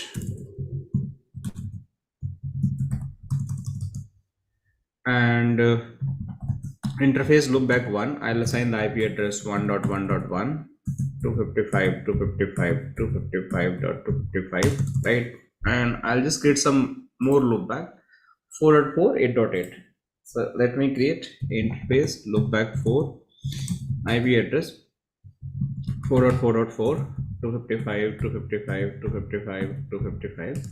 Okay, I'll create the another interface loopback 8, and the IP address would be 8.8.8.8 255 255 255. This is done, and I'll go and assign the IP address on this particular interface. These two interfaces are the part of the VLAN 10, this one and this one, access port, but here I'll assign the IP address on the router side, Ethernet 0x0. So this is the layer 2 switch, so I have to make the interface the layer 3. So let me go in Ethernet 0x0. If I try to assign the IP address, this IP address is not going to assign. So you just have to run the command no switch port and then assign the IP address. That is 192.168.10.1 255 255 255.0. No shut. Okay, do right. So this has been done. You can check here, show IP interface brief. This IP we just configured. Now let's go on the PC. PC must have to get the IP address, same subnet IP address 192.168.10.10. So I'll go on this adapter settings in network properties and I'll just assign the IP address 192.168.10.10, subnet mask gateway 192.168.10.1. done. So basic topology we have. Okay, let me try to go in the CMD IP config, and from here if I try to ping the gateway, should be reachable. See, and 1.1 subnet all are going to reachable because the same network is directly connected on the router, so they are going to all reachable. See, so 4.4.4.4 is also reachable, and if I talk about the 8.8.8. it is all reachable. So we have the basic reachability from this PC to this internet router. Okay, but now what I want to monitor whatever the communication is going on this port or maybe this port, and I want to send to this firewall for the monitoring purpose. So how it is going to happen? So let me first check whether my firewall is ready or not, and then after we'll check the next step. So I'll go again the Palo Alto Firewall, and I'll try to use the admin. So it seems it's ready. We got taken the password. So I'll try to use the admin and new password and new password. I believe something wrong. Admin,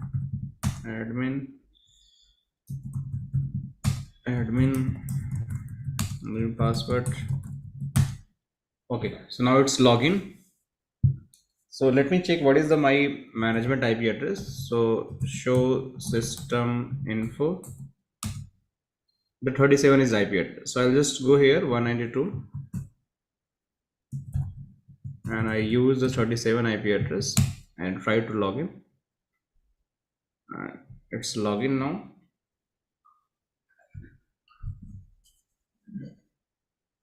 And here if I just go and put the one more thing, let me say auto commit has been done or not. So jobs all, because in 9.0 we have the problem. So auto commit is done.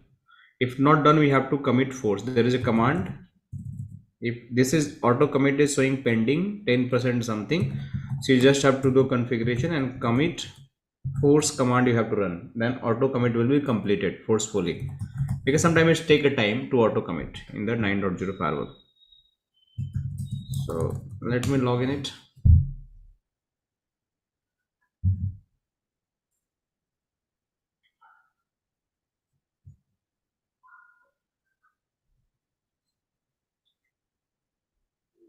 So now we in the firewall, and after entering in the firewall, what we have to do that we have to configure this interface as a tap mode interface, so that all traffic which is going to be come from back and forth, that is going to receive.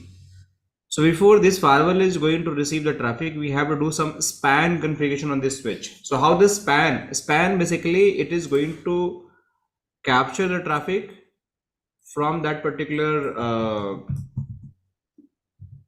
this particular switch, and this is going to be used to just send the traffic from the firewall. So span basically stand for the this is known as the switch port analyzer. That is a span, means the configuration of the switch port that is going to be analyzed, and the protocol is going to run as a span, and this is going to send to the any monitoring device. So right now the firewall is going to act as my monitoring device. So what I have to do basically, I have to go on the firewall, basically on the switch first, and I have to configure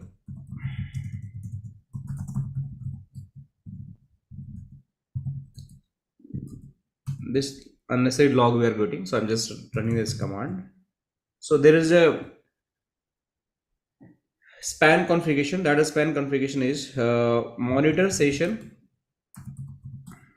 and you just have to put some session ID from 1 to 66, any number you can take. So I'm just going to take 11. You can take any number, and which source you want to monitor. So you just have to define the source. So I want to monitor the interface, this interface gigabit Ethernet 0x0. Any traffic which is coming on this interface, that must be monitored. So I want to monitor the interface. This interface is gigabit Ethernet 0x1. So any traffic is going to be monitored. Now there is option, you want to monitor the received traffic or transmit traffic or both traffic. If you just click enter, it is going to be both, or you just add the keyword both. So what I'm trying to make a point, any traffic going in from this interface or going out from this interface, the span is going to capture. The span is going to capture. This command is saying any traffic, the source interface, this is going to monitor in the both. After monitoring, what you want to do that? So there is another command after monitoring, monitor session 11. You have to use the destination command. I want to send which interface? I want to send on this interface, so that firewall can receive the traffic. So the interface is gigabit 0x0. That's all. So you can see there are two commands, show run section monitor. This is known as the span configuration. So I'm just monitoring my port. See, both keywords has been removed because automatically by default the both, if you have to use the TXRX, then this is going to show, but right now both is by default applicable. So the first command is saying any traffic coming on this gig 0x0 you have to monitor. In second command you have to send on this port. So that's all. We just have to write the configuration. Now very interesting thing, you guys have to note it down here. Let me show you.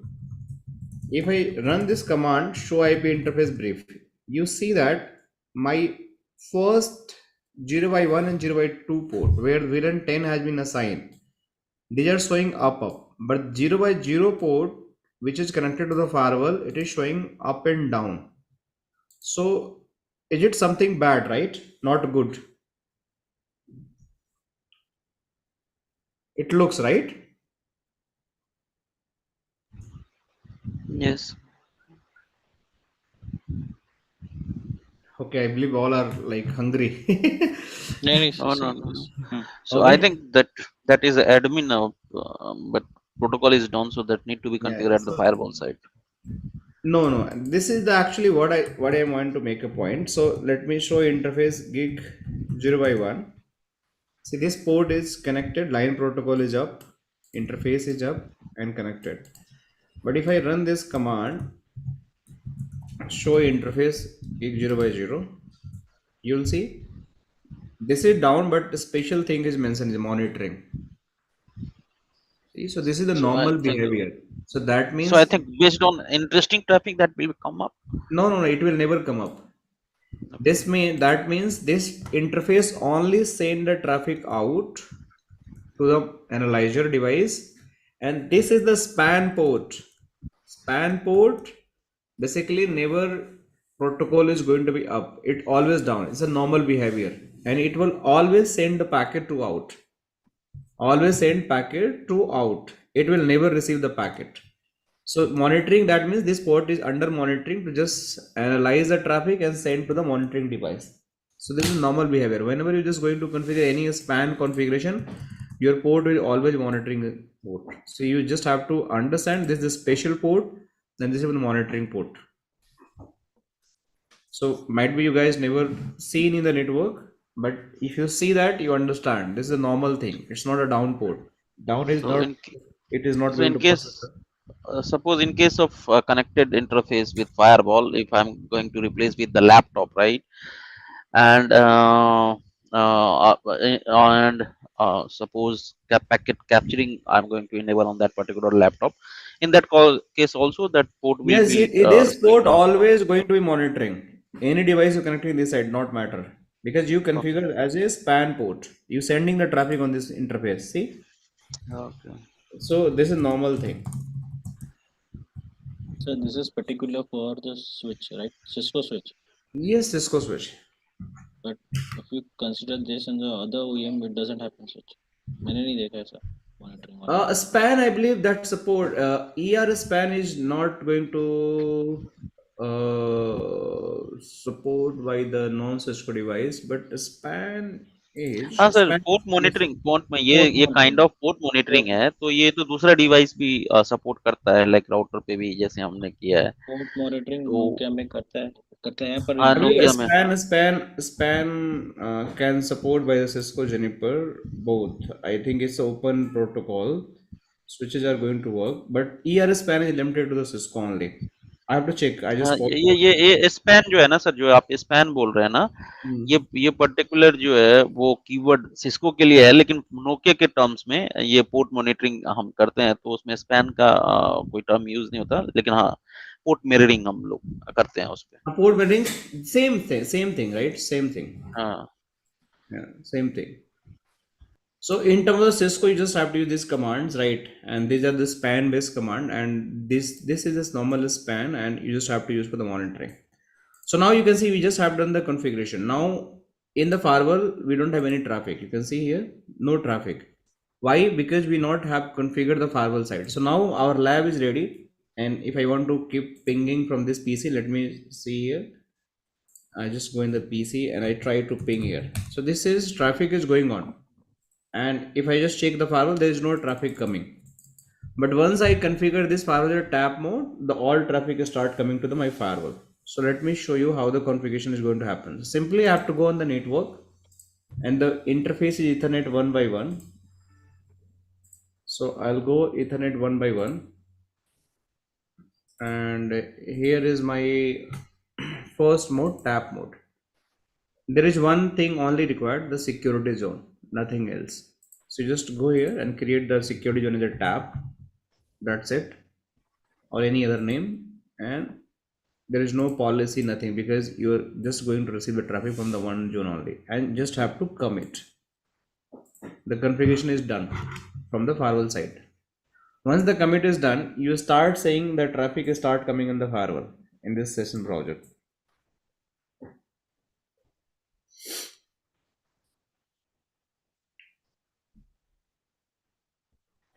Sir इसके logs बनते रहेंगे ना, जैसे हम लोग monitoring कर रहे हैं. There is a logs, all communication, what is going to happen, that logs is going to show on this particular filter section.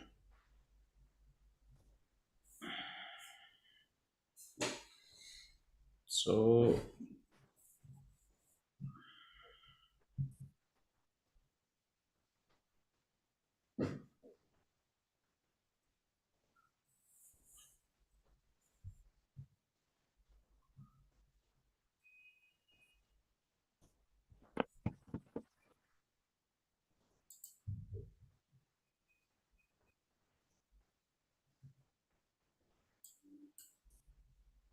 What happened to this firewall? Again, hopefully not restarted. My God. It's live. Yeah, you can see here logs start coming. So this firewall will start monitoring the traffic. If I just go and if I just initiate another CMD and I ping another IP address 1.1.1.1 minus T.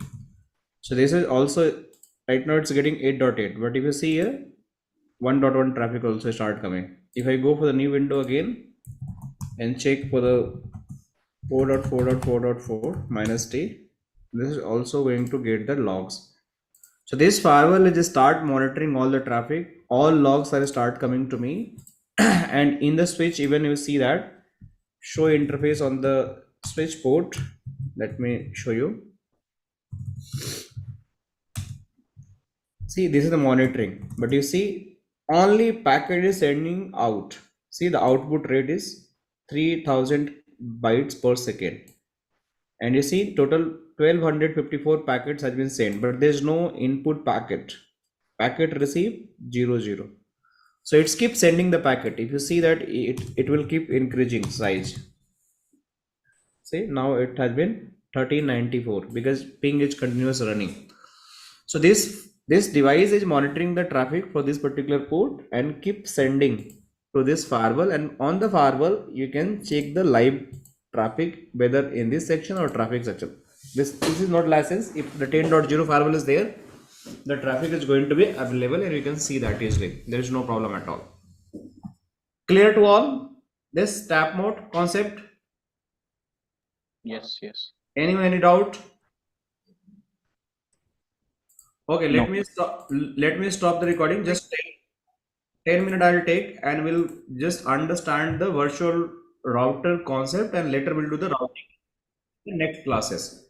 Routing we'll understand. So we have the topic here, that is the virtual router. So might be you don't know what is a virtual router in the Palo Alto Firewall, right?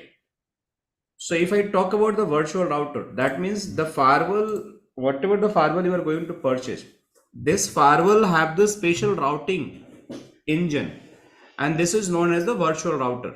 Means this is my firewall.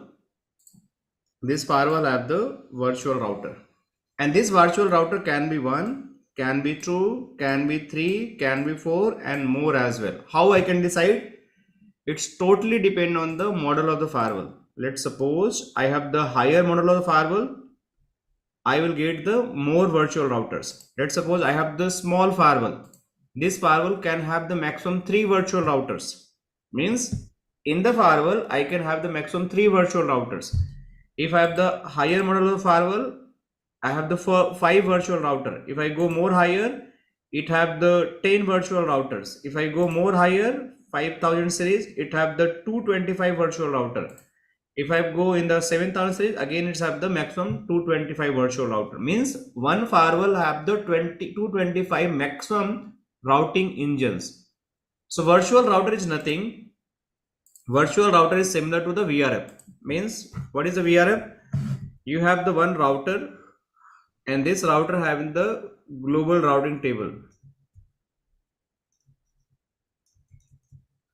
So if you want to further segregate this global routing table in multiple routing table, you want to divide the routing table, then you have to create the VRF, right? So always you have the one global routing table that is always there, but further you can make this routing table is the VRF A, this is the V, C, D, E, F, G. So these are different VRF. So this VRF having the different routing instance. By default, this VRF will not talk to this VRF will not talk to this, and not with the global. This communication is limited to the VRF only. Similarly, in the Palo Alto, by default, we have the one virtual router you can consider as the global router or the global virtual routing table.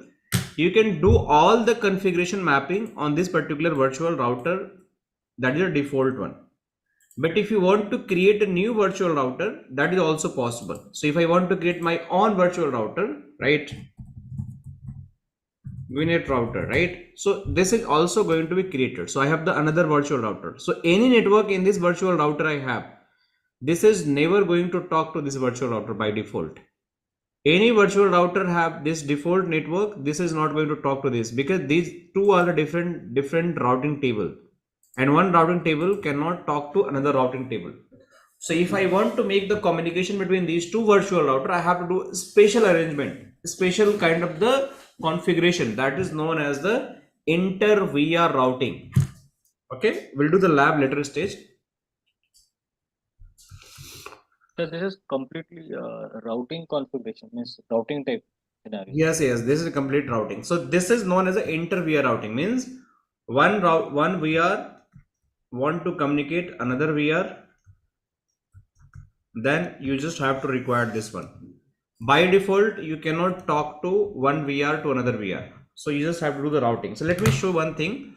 Let's suppose there is two interface. I just go in the network and I just use the 1x3. Here I just go in the L3 mode, and you can see here is a two virtual router. So I can select this a default one, and zone, let's suppose I can use the test single zone, and IP I just assign that /24. This has been created. Now I go on the 1x4, and this time I'll make that use the layer 3 again, and this time what VR we mentioned default. This time let me use the GuiNet VR. Okay, GuiNet, and this is the test again, but this time I have the /24, right? So see, the zone is same. You can see the zone are same. So by default there is no policy is going to be required. If I want to talk 10 to 20, you agree? But the virtual router are different. You see here, so if 10 want to talk to 20, the communication is not going to happen, because routing engine are different. Zone are same, policy is not going to be required, but my virtual router are different, so routing is not going to be happen. Because if you see in virtual router default, you have just 10 network information. Let me go there. So if I go in the virtual router, and if I just run here, because the interface are red, let me connect. Let me see what interface. 1x3, 1x4. Let me connect 1x3. Okay, let me connect 1x3 firewall. 1x4 not showing. Let me show you again. This interface must be green. So see, this interface has been green now. So if I go again here, virtual router, and if I run this command 1x3, see this network starts showing in the routing table. This is not showing because if I am trying to connect, why it is not connecting? 1x4, for some reason this virtual device is malfunctioning. It's not showing the 1x4 interface on the firewall side. So if I just click on this network also going to be show for 20. So 20 have the different routing engine, and 10 have the different routing engine. So these two need to communicate by doing the inter-VR routing. So we'll do the lab in the later stage, when I will just go and let me delete this first. Oh, should not be deleted, this one. Okay. So let me just first off this lab. So later when I cover the HA part, and we'll do the routing understanding, let me show that we have the one lab here. So here in this particular lab, what I'll do, we configure the inter-VR routing between these two segments. We create some VRF here for these two interfaces, and here we define this interface in the one VR, this in the another VR, this in another VR, and we understand how this inter-VR routing is going to happen. But default router in the Palo Alto network, it's just a virtual router, and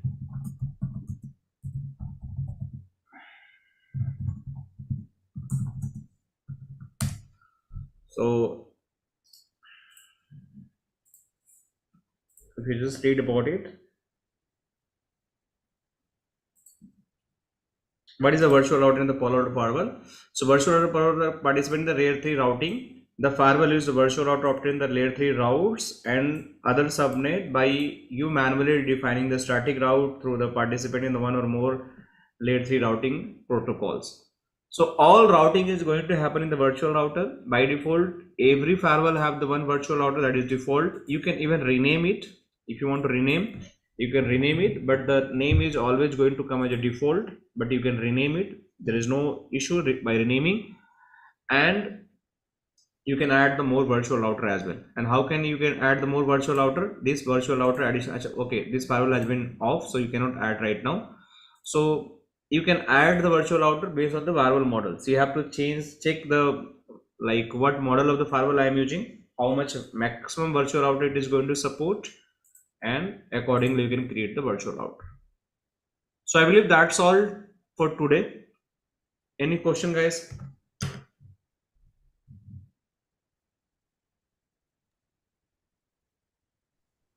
All good for today? ये recordings कहाँ हैं? Sorry? Recordings. Recording will get, okay?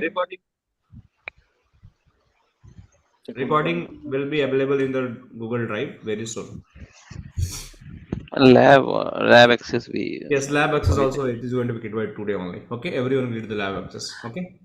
अच्छा sir एक चीज पूछना था, यदि मेरे को ये क्या बोलते हैं सर्वर परचेज करना हो तो कौन सा सर्वर लैब के लिए परचेज कर सकते हैं?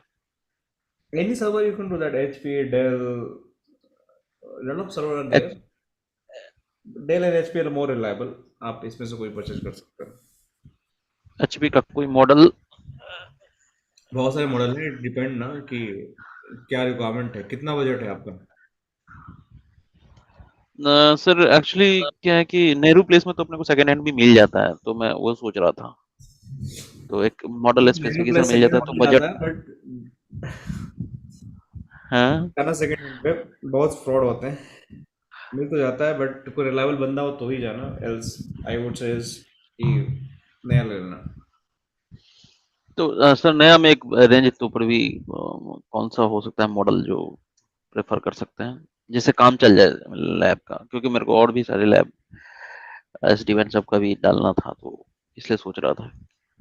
हाँ, so minimum you have to invest 4 to 5 lakhs, जहाँ पे अगर नया लेते हो डेल का या HP का तो आपका काम हो जाएगा. इसमें ऑलमोस्ट 96 GB रैम या 64 GB रैम ले लो, right? So all labs can be workable there.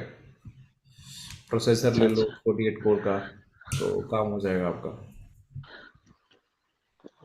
But try करना कि नया ही लेने के लिए, पुराना आई वुड नॉट सजेस्ट, क्योंकि कब बंद हो जाएगा आपको पता नहीं है, फिर वो आपका सपोर्ट भी नहीं मिलेगा. क्या करोगे फिर? सारा पैसा डूब जाएगा आपका. ये बात तो है.